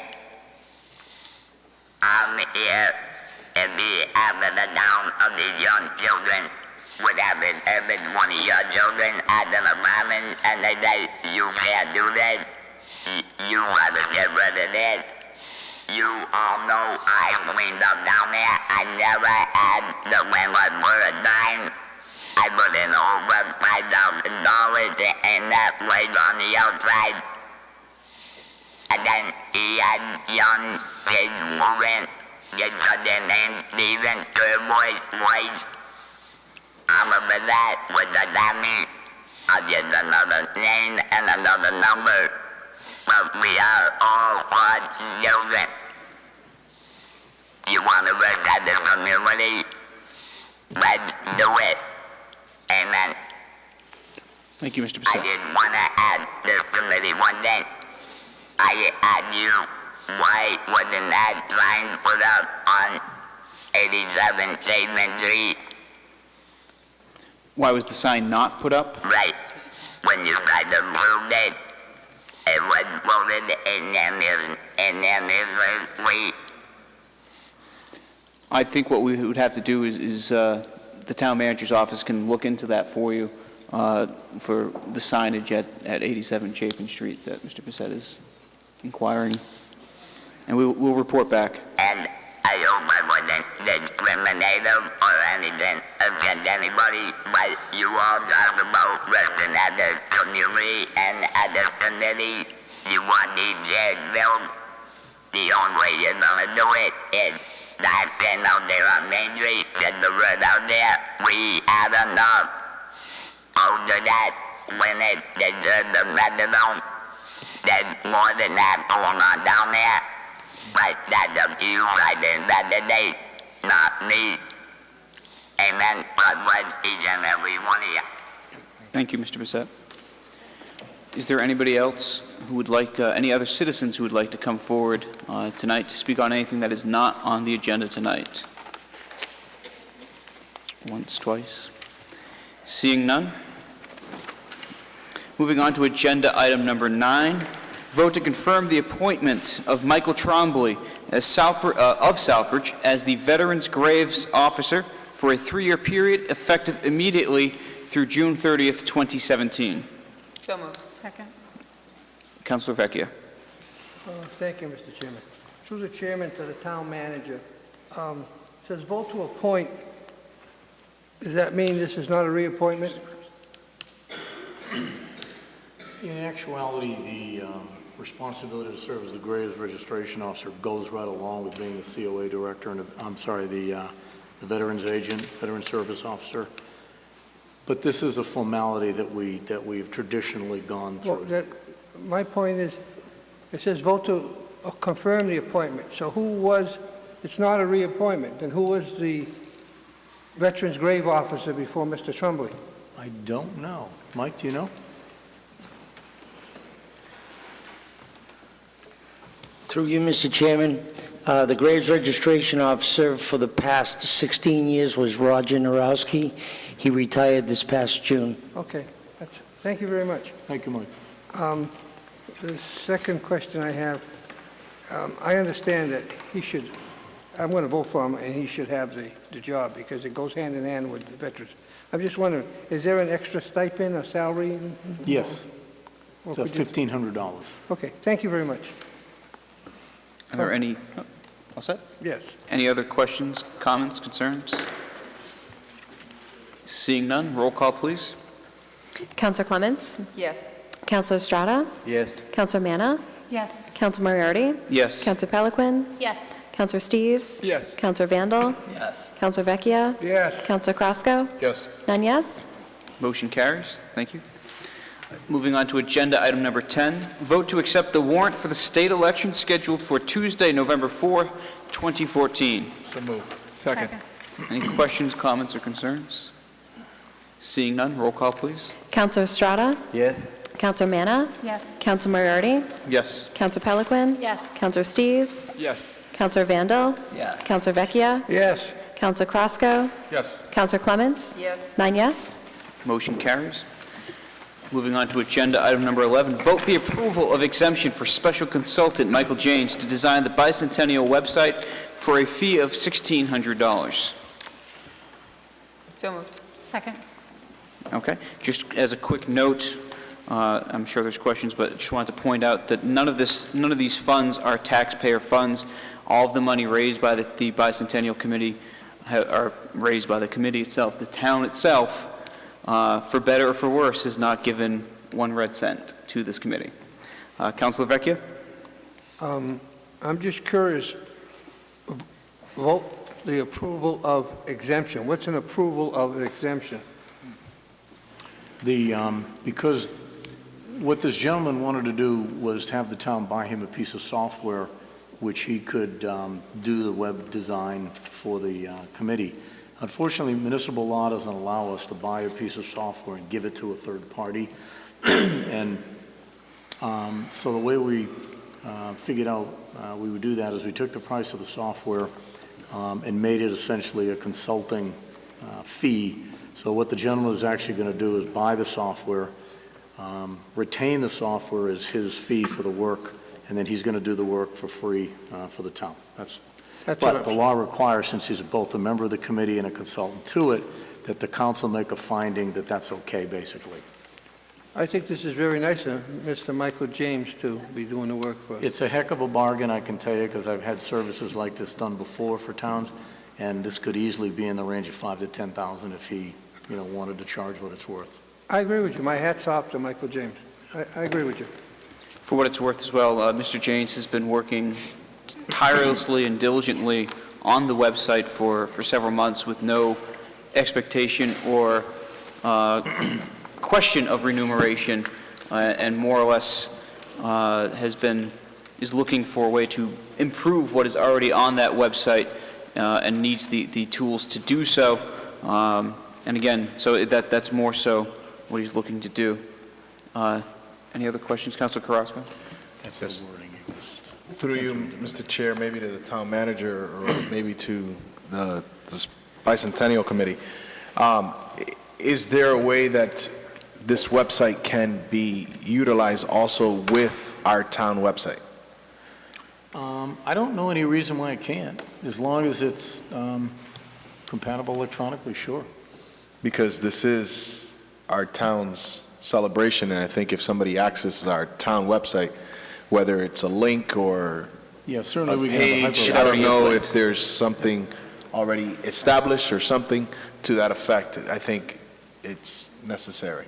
There is already a link on the town's website to the Bicentennial website, which is southbridge200.org. And if I recall, and Mike can correct me, that is reciprocated where we, or the Bicentennial Committee, has a link to the Town of Southbridge page on its webpage as well. All set? Yes. Any other questions, Councilor Manna? Thank you, Mr. Chair, through you. I just need to get this clear. The $1,600 is for the software, and Mr. James is volunteering his time for this, correct? No, he is actually receiving the $1,600 as a fee, as a consultant, to do the work. He is going to take that fee that he receives as a lump sum payment, and he's going to go buy the software, because there's no legal way for us to do that. But we are allowed legally to pay him a fee to be a consultant to do the work. Okay, thank you for the clarification. Just briefly, and this is the approval of the 20D exemption. We have received a disclosure under General Law, Chapter 268A, Section 20D, from a special municipal employee who seeks to have a financial interest in a contract made by a municipal agency of this city or town. We understand that the special municipal employee participates in or has official responsibility for activities of the municipal agency that made the contract. We approve this exemption under Section 20D regarding the financial interest identified by the special municipal employee. And that wording, Mr. Chairman, members of the council, will actually be written into the minutes. Any other questions, comments? This is more or less similar. It's akin to having a counselor, having a school committee member, any elected or appointed official, basically in any way potentially fiscally benefit from anything they're doing would have to go through this exemption. Okay, seeing no other discussion, roll call, please. Councilor Manna? Yes. Councilor Moriarty? Yes. Councilor Peliquin? Yes. Councilor Steves? Yes. Councilor Vandal? Yes. Councilor Vecchia? Yes? Councilor Crosco? Yes. Councilor Clemens? Yes. Councilor Estrada? Yes. 9 yes. Thank you. Motion carries. Agenda item number 12 is vote to authorize the treasurer, with the approval of the town manager, to borrow $823,870 under Chapter 44 of the General Laws, or pursuant to any other enabling authority, and to issue bonds or notes therefore for repairs to Reservoir 5 Dam. This requires a 2/3 vote. We have a motion from Councilor Vandal. Second. Councilor Vecchia. Thank you. Through the chair to the town manager, I guess it's not tied down if we're going to borrow from the issue of bonds or notes. Is that correct? Typically what happens, a note refers to a temporary borrowing, That's and a right. bond refers to a permanent borrowing. That's right. What we do is we take other borrowings that we may need to do, and we determine whether it's the timing of the market is most auspicious to allow us to do a permanent borrowing, or if sometimes we want to do a temporary borrowing and wait for timing to get a little better, rates to get a little better. So we're well assisted by our certifying bank who helps us with this procedure. So the loan rate is not tied down. Do you have any idea how much this loan is? I can tell you that 20-year municipal money right now is trading in the 3s and 4s. It's Okay. very, very low. And that was my next question. Very short-term money Okay. is in the 2s. So that was my next question. It's going to be a 20-year loan. I don't know off the top of my head. I would guess not, because You just said that. this is probably going to be a 5 or a 10. The statute, Chapter 44, has very specific purposes and periods of time for which we can borrow, and it generally coincides with the value of the life of the project. Now, where this is a repair, and it's probably a long-term life, no, I take that back, it probably would be a 10 or a 20. But for reasons involving the town's creditworthiness, we want to have as little debt issued and outstanding as possible. So it wouldn't make sense to do this over a 20-year period, because the interest cost on the 823 would probably be almost $600,000. So more than likely, this will be a shorter term. And I apologize for that kind of vague answer. How much did you but I say gave the you interest cost would be? general How much did you say the interest cost would be? Well, the way interest works is you take the rate, whatever it is, times the remaining Yeah, principal. but I'm just saying, did you say $600,000? Generally speaking, if you go out for 20 years, the interest is about 2/3 of the Yeah. principal. I'm very familiar with our bonds and how much money we owe. I've talked to... You do accounting, right? Yeah, and I've talked to Karen Henry many times about this, so I'm well aware. Okay, so this will But I'm just probably saying- be 10. But all I'm saying to you is, you're expecting me to vote on something, and we don't really know if I'm voting on 5 years or 10 years and what the interest is. So I would have liked to have a little more information to vote on this. I suspect you don't have it because at the current time, we don't know all the details yet, i.e., how long the repair is going to take. I mean, I apologize. So you I don't was know- told this is a routine item that you would pass in 30 seconds. So I didn't come prepared for all that. I'm sorry. And also, you don't know, we're borrowing this money, you don't know how long it's going to take for the repairs either. You just said that. I don't. I'm going to guess we're talking 3 or 4 months. This was brought up in the DPW subcommittee meeting minutes. It's about a 120-day project. We're looking to start, it's out to bid right now. That's part of the issue.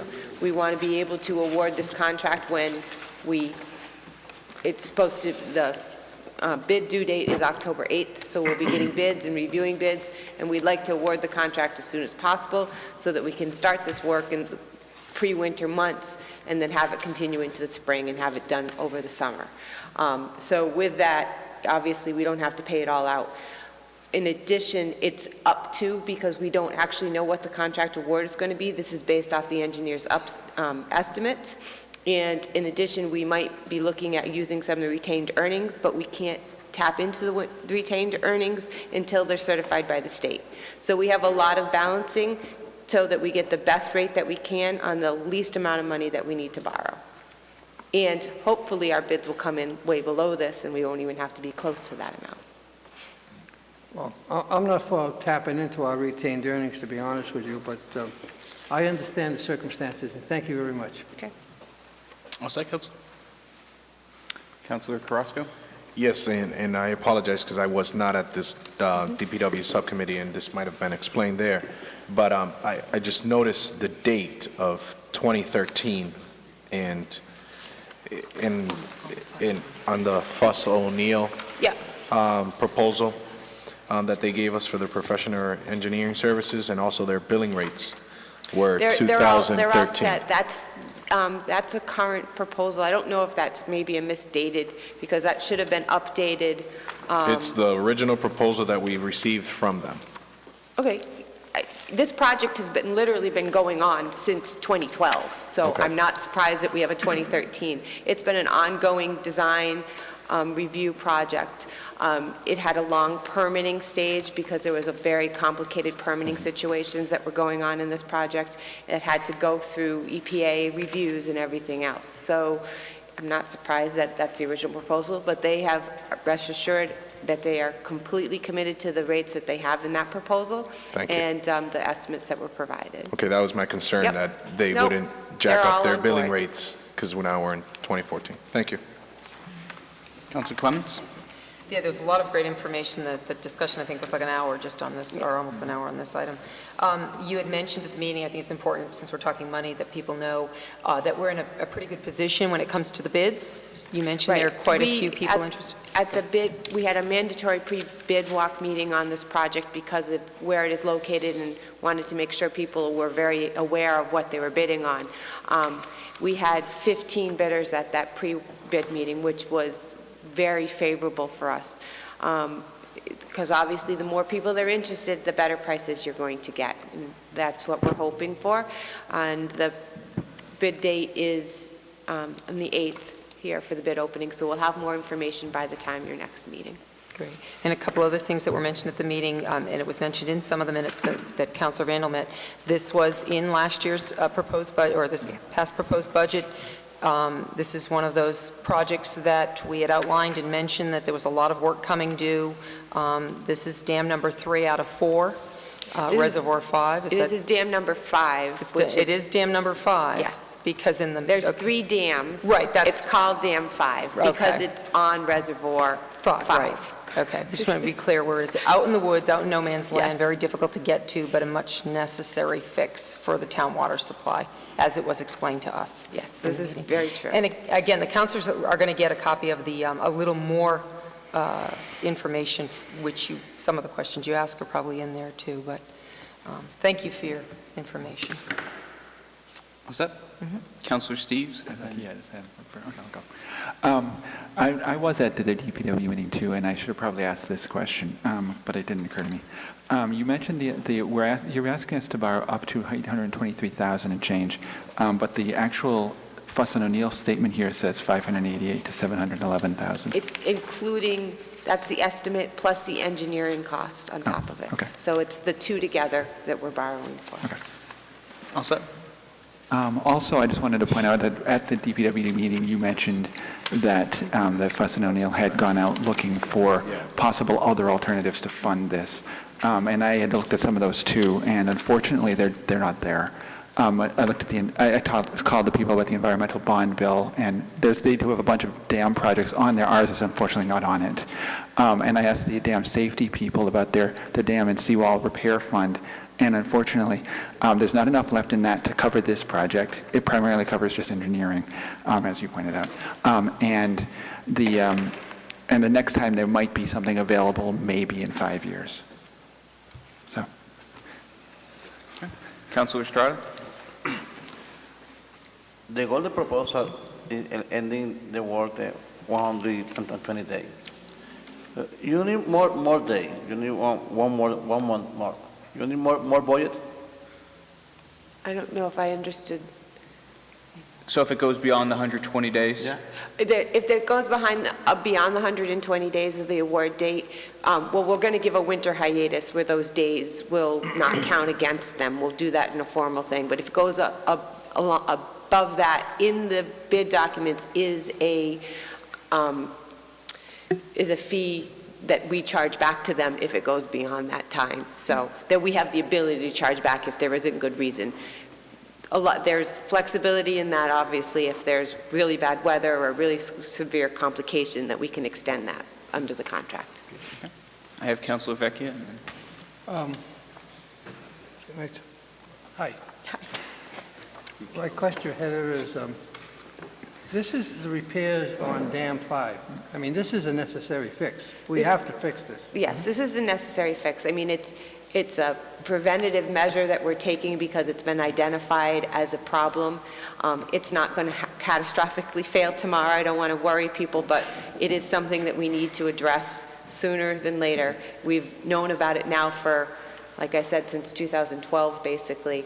It came up on a Mass DEP inspection report, because DEP comes and inspects our facility for our water, and was brought up to the dam report as being an issue. So we are addressing an issue that's been identified for 3 years. Okay, thank you. I'm going to be voting for this. Thank you very much. Councilor Manna? Thank you, Mr. Chair, through you to Mrs. Blakely. This was part of that presentation that you gave. The money was there. I thought some of that money was budgeted. This has already been in the budget for, included in the current increases in our water rates. This has already been included in this year's budget. We haven't borrowed the money yet, so this is just the authorization to borrow the money that was already approved in the budget. So this is not going to make your rates go up again next year because it's in the budget.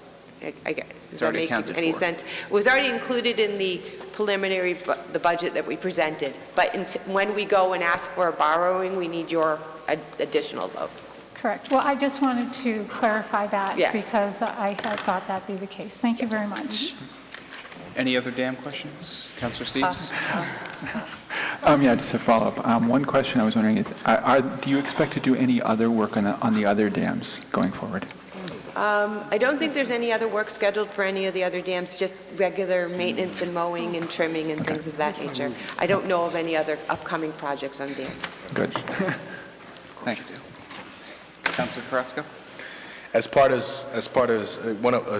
I was getting water, a citizen approached me and asked, will pictures be taken before and after? Yes. Thank you. I'll be talking to the cable to see if I can go up and get before and after video. Great, thank you. To be riveting. Anyone else? Going once, twice, sold? Okay. Roll call, please. Councilor Moriarty? Yes. Councilor Peliquin? Yes. Councilor Steves? Yes. Councilor Vandal? Yes. Councilor Vecchia? Yes. Councilor Crosco? Yes. Councilor Clements? Yes. Councilor Estrada? Yes. Councilor Manna? Yes. 9 yes. Motion carries. Moving on to agenda number 13, Councilors Forum, and we'll start tonight with Councilor Manna. With me? Wow. Just trying to change it up so it's not the same old. Thank you. Well, I do have a couple things. I just would like to remind people of the Maya Strong fundraiser that's being held on Saturday, November 15th from 5 to 9. There are still tickets available. Adults $15, children $8. And for those of you who may have missed it, Maya's a little 10-year-old girl who was diagnosed after having 3 strokes with pediatric primary otitis of the central nervous system. She's in rehabilitation right now, and her parents want to get her home, and so do her family and friends. So it's a spaghetti fest, Saturday, November 15th, 5 to 9, adults $15, children $8. There's live music, raffles. Call Melanie Naylor at 508-864-1923 or Gail Palmer at 508-347-7221 for tickets. Also, I'd like to remind people that October 15th is the deadline to register to vote in this year's state election. If any of you remember the history lesson I gave you before the primary, I did leave out one other amendment, the 17th Amendment, which was amended so we could elect our U.S. state senators. So it's very important that if you're not registered, to register and exercise what people have fought for you.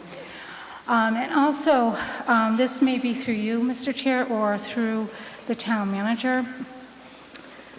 I'm having some concerns, and I'm hearing people talk, and I'm seeing people type things, and there's a lot of information just going around. You're reading the articles in the newspaper in regards to our school and the MCAS testing, and possible things coming to us wanting more teachers after we just laid off enormous amount of teachers, and we thought the hiring has ended. This is a concern of a lot of people out in the community, and I didn't know if there was something that we as a town council could do.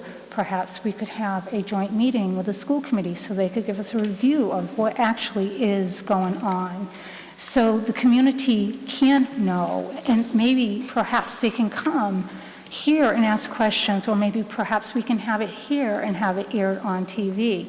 Something needs to be done. There's a lot of talk. Perhaps there's some misinformation. We need a little bit more transparency. So I'm asking, what can be done?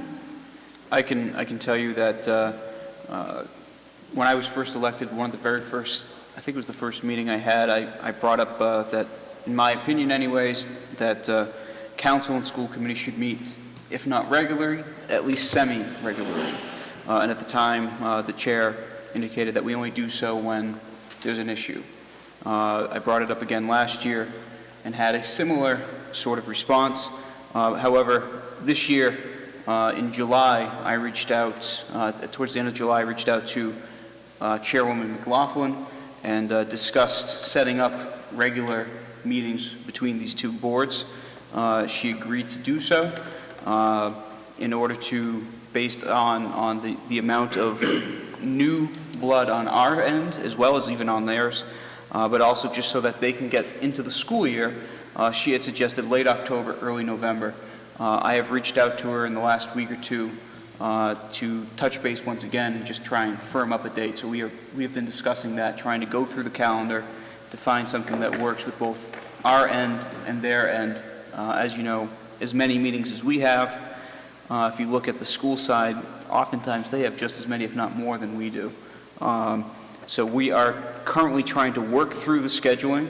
I know that aside from any meetings, we have members who have standing commitments on various nights that make it difficult, perhaps, at times to try and make that work. So we are trying to find a way to make that work and make it sure that we are as inclusive as possible so that we're not leaving anybody out.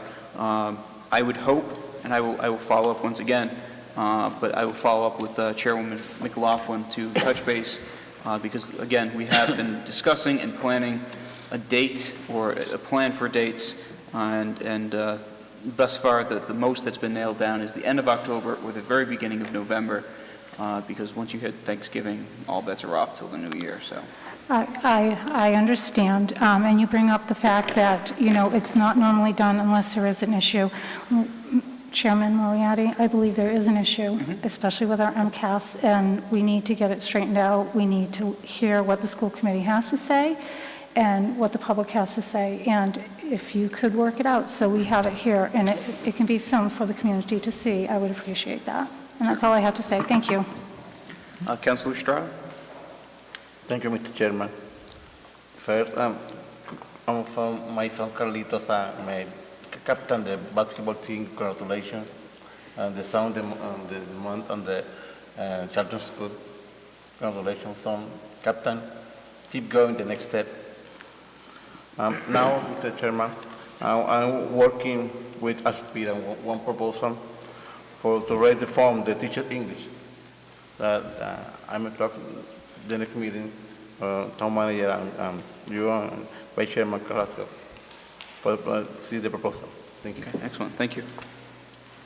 Councilor Clements. Thank you, Mr. Chair. I had the privilege of being at a ribbon cutting about a week or so ago, last week actually, for the not-so-new Southbridge Coffee Roasters on Hamilton Street. However, new because it was under new ownership. So it's been a great spot for people to go down and have a coffee and a snack. Well, there are new owners. The other owner decided to retire, get out of the business, and I kudos to the new people who have decided to take up where he left off and continue offering roasted beans and great coffee for all. So if you have a chance to support a local business, I would suggest checking out the Coffee Roasters on Hamilton Street, getting your cup of joe from some local people. I also just learned this evening, and I'm very pleased about that, that we have a new dental office in town. Do you all know that? You probably don't. It's called Ivory Dental. There's a young doctor, Shushma Danthi Reddy, and also Adesh Chawla. I haven't met Adesh, but I did meet Shushma, actually at a chamber event, and they have set up an office over at the Wells Plaza. And it's first new dentist in a while, and offering services from very young all the way up through adults. And I'm hoping that sometime they might be interested in coming and letting us know what services they can actually offer here in our community at a future town council meeting. I did extend that invitation for them to approach us and let us know if they would like to tell us a little bit about themselves. They've relocated here from the Springfield area, and we're happy to have them. I think anytime somebody invests in our community and puts the time, the effort, and especially the money to retrofit something like a dental office or things that requires, like having a new restaurant, you require a lot of equipment. Kudos to them for settling here in Southbridge and calling it their home for business. So, new dental place. Let's see. Well, by now, I hope you've all, if you're watching this, you've got cable TV. And I don't know that we mentioned it, didn't hear it here tonight. I know there's been a lot of rumblings about cable, and I'm bringing it up because tomorrow's the deadline day. If you did not go and get your cable box for all your TVs, tomorrow's when the change takes place in Southbridge, October 7th. And that means, I don't care what kind of TV you have, they tell us that if you do not have one of their cable boxes at $6.99 per month, per box, per TV, you will not have TV, even though you subscribe to it. They're giving you the first box for free for 1 year, and then anything else is on you. This is not something we control. This is out of our control as the council or the contract with cable TV. But I am telling you that if you need to do this, I stopped by today at the local cable office on the corner of Hooks. Actually, that's considered 169 Worcester Street. And the line was out the door. There was at least 20 people. So that you know there is a better place to be, there is a temporary office set up in Sturbridge. If you have not gotten your box and you need to do that, there is a temporary office set up in the plaza at Sturbridge. It's called, what is it, the Village? It's where the Caribbean Tanning is located, right after the Fiskill Mall Plaza, the next small plaza. There is a charter office set up there. There were at least 5 people working there today, and some of them did not have customers. So while there were 20 people waiting at our Southbridge office, there was plenty of service to be had temporarily until Friday, they told me, at the Sturbridge office. So if you need your boxes, because you won't have TV after tomorrow, I suggest you get it taken care of, or make another choice. That's up to you. Again, it's out of our control. I was just as concerned and not happy about having to get multiple boxes for my home, as I'm sure many of you are. It's a shame, but they're following in suit with what satellite has done. As most of you know, if you have more than 4 TVs, you need two or more services there, so it sometimes cost prohibitive, but now cable is allowed to charge by the TV also. Sad for that. Sorry to hear it, but we can't change it. And it doesn't change by what we want as in our cable contract. It's coming straight from Charter itself. Let's see. So that's the bad news. And I do have a request to you, Mr. Chair. Future meetings, councils of the whole, or anything that pertains to the entire council, if you could possibly send an email out with a, maybe asking if dates would be acceptable. I realize that, one person or 2 people may not be able to control what the whole council does. There are 9 of us. But as a courtesy, even though it might be me saying I can't make those meetings, if you could just send out an advance notice that you may be having a council of the whole, because I will not be able to attend, again, the meeting coming up. But, maybe with some alternative dates and see what happens majority-wise. I know that I wasn't the only council who missed the last one, so, but as a courtesy, regardless, I would just ask that any time that there's something to do with the entire council, for instance, we're doing interviews on the 23rd now, we were just told some things may be out of your control, but other times, with enough notice, we might be able to participate in a decision-making on a date. I would appreciate that. I don't know, maybe others feel the same. And that's it. Thank you. And just as a quick note, too, as a clarification, with the charter piece, the changeover is that they're going to all digital. That's why they're requiring those boxes. It is not necessarily, just because I know some people have had confusion or questions on it, it is not necessarily the changeover to Comcast, which won't happen the manager may know better, but if I recall, not till early next year at some point. is when that is expected to happen. So you still have charter up until probably some point in the spring when it would switch over to Comcast, at which point those charter boxes may or may not be relevant. But Oh, might I ask, on that note, we're not the only community. Just so you know, Boston is already, they actually have Comcast. That's something that they're all digital. Any place that's gone all digital, I heard Daytona Beach, for instance, I know somebody down there, oh, we have to have every box for every TV. So we're just part of the process, I guess, to going all digital. Thanks. Councilor Vandal? Thank you. I'm a little bit disappointed that Mr. Farisi leased the blue building to a construction, demolition, processing, and recycling company. This blue building, when it was built up there, their intent was to get, that was going to be their recycling center. They were going to have, what do you call these?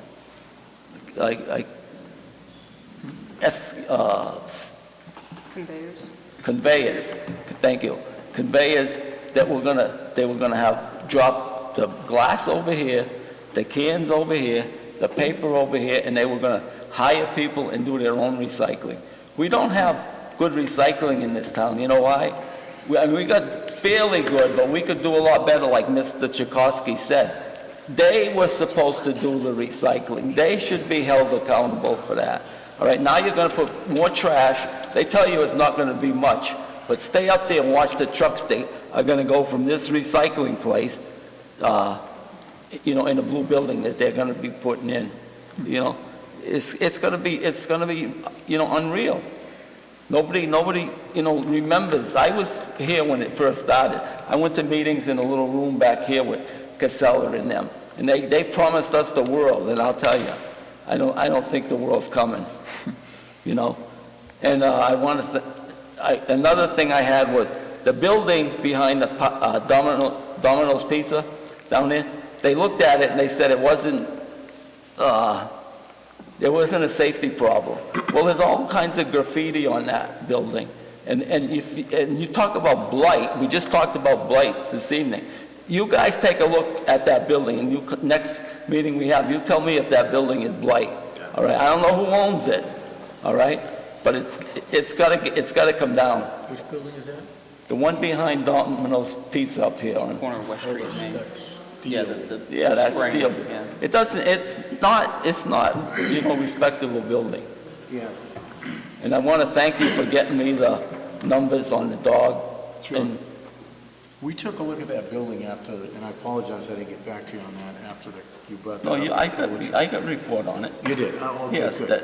The problem is, it's kind of like an awning sort of a thing. It's not a building. Oh, If it was a building, we could condemn it and tear it We're down. not looking at the same thing. It's a building, all right? Oh, And the roof's, it's a tin building. The roof's all eaten up, holes this big. And you can see the side when you're going up West Street. You can see all graffiti. Okay, I'll take a look. And that's all I have. Thank you. Councilor Vecchio? Thank you very much. A couple of things. Can maybe somebody explain to me about the cable box? Some people are going to think you have to call cable. You don't have to call cable. You can just go get the box yourself and put it in yourself. Sure. You can put it in yourself. They're going to give you instructions to plug it all up. But you do have to, once you've plugged it in, and they're telling me, I heard today it could take 3 hours for it to activate because there's so many people. You're talking tens of thousands of people changing over. And they're being inundated, they said, with the people. So you plug it all in, you dial the number they tell you to dial, and it shoots the little signal, makes it work. Okay. But it's a fairly simple plug system. Okay. And if you really have problems, they're doing free service at your house. So if you have it, they will send a technician out to take care of it. Okay, so that answers. With no service fee. That's what they great, told me. because I'm sure some people are going to think they have to call cable. They don't have to. You need to go down and get it. Okay, all right. Real quick, I think Councilman has a response to that as well. Yes, I do also. I just recently had my boxes put in my house. I had 4 extra TVs in my house that needed boxes, and they recommended that I make an appointment and have someone come out there because of how many TVs and everything. And it didn't cost me any money, and they were there even before their appointment time, too, so. I never heard of a house with 4 TVs in it. Well, when you have as many kids. She said 4, That's not 14. 4 kids. Anything over 4, they recommend a booster if the signal's not strong. So- Okay, thank you very much. All right, through the chairman to the town manager. I get communications from the town manager, and he's doing a very good job, and I get communications like the ambulance service, and we're going to be making more money, but I don't get a breakdown how we're going to be making more money. But so that's for another day. But the question I have tonight is, Regional Veterans Service District, you state in your memo to us that we're going to save $16,000? Can you explain to me how? Because you don't say how. Sure. The proposal explaining all that will be given to the council probably next week because we're still working on some of the details. But basically what happens is we're paying a salary to the VSO right now, and that salary is going to be shared with another community. They're going to pick up part of that salary. And the VSO, because some people don't know what that means, like I asked you Veteran already. Service Officer. Okay. Who is? Mike Trombley. That's right. Okay. All right. So that's great. So we're going to be saving $16,000 because other towns are going to be picking up part of the cost. Correct. Thank you very much. That's all I got. Thank you. Councilor Steve? Thank you. First off, I was actually going to bring up the election thing that Councilor Manna mentioned too, and I also wanted to mention that absentee ballots are already available. Those who have signed up in advance they'll be mailed out tomorrow. But people who can't get to the polls for November 4th for a variety of specific reasons, and you can clarify that with the town clerk, can go pick them up until November 3rd or get them mailed to them. But there are certain qualifications, so you'd have to ask the town clerk about that. Another thing is that on Friday I was down at the MMA's legislative breakfast in Oxford. I was actually kind of surprised not to see anyone else here. But a couple of things that I think we should be following up on that were brought up down there is that Representative Kate Hogan is working on a 495 area Suburban Edge Community Commission, which is formed to look at post-industrial towns, and her description sounded an awful lot like us, even though we're not in that area. They're doing pilot programs to help address infrastructure needs, transit, growth, sustainable economy for mid-sized towns under 35,000.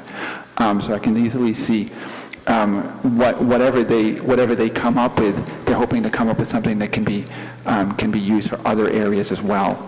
So I could easily say us doing something like that with, say, Palmer and Spencer and Webster or something similar. So I'm going to keep tabs on that.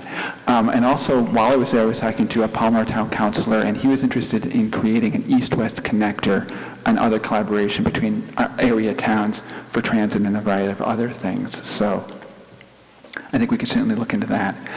And thirdly, Councilor Clements mentioning the ribbon cutting. I was actually at that too briefly, although I wasn't there when you were there, but that was interesting. And also, I was at Bay Pass ribbon cutting on September 25th, where they were unveiling the fact that the first half of their big project. And it's pretty impressive to see all of the stuff that they've done. What they've done is, at this point, they were unveiling the stuff that they had built, the additional spaces, student classrooms, and the renovations they had done to their restaurant and a variety of other things like that. And then they're going into the other stuff that they're renovating now. So it's really nice to see the kind of work that they're doing up there. And we got to remember, even though we often consider a tech school as being something outside, that's also one of our schools. So it's nice to see that stuff getting done, and the fact that the council approved funding that a while back, and it's getting done, and it's on time and on budget, and that's always a good thing. So, Councilor Pelkey? Thank you, Mr. Chairman. I'd just like to remind people that I'm working with a group of people to collect children's books to give to kids on Halloween. So if anybody has any children's books that their kids aren't using anymore, I'd be happy to take them off your hands. If you want to give me a call, I can pick them up. It's 413-695-5289. You can drop things off at my house. I live at 275 Marcy Street, and most people know my house because it's got a neon green door. You can leave things right inside the door. And you can also drop off books at Thai Orchid Restaurant, which is on the corner of Hamilton Street and Mechanic Street. So, and I believe they're open until 9 p.m. every day. And that's it. I'm looking forward to Halloween. We do this every year. This is our 5th year, and we get lots and lots of happy kids who are excited to get books instead of candy, which sounds crazy, but believe it or not, it's true. So thanks so much for people who've already reached out. I appreciate it. So that's it. Councilor Carrasco? Yes, thank you, Mr. Chair. I have several things that I'll make it really quick. This past... Oh, it's Tire Goods on Charlton and Mechanic. I said Hamilton and Mechanic. I misspoke. Sorry. Okay. All right. Good? Yeah. All right. Okay, have several things this evening. This past weekend, I was able to speak to a senior who's about 85 years old, who wanted to make it a point to come to me and tell me how excited she is that we have continued the exercise class because she has returned and she's back at it 3 times a week. So again, I just want to say that there are many, many opportunities for our seniors to participate in the exercise class. It's 3 times a week. And also there is also for the Latino seniors, there's also a Latino elder program Tuesdays and Thursdays. But I want to reiterate that our senior programs, you do not have to be Latino to go to the exercise, vice versa. We want you to be involved in our community. So don't feel intimidated just because the title is Latino Elder Program or the Senior Center Exercise Class. Participate, get involved. It's a great time. I'm going to stop by one of these days and see these young ladies at work or young men at work. So I just wanted to say that I'm happy that we have seniors that, especially at that advanced age, at 85, are still active in our community and participating of that program.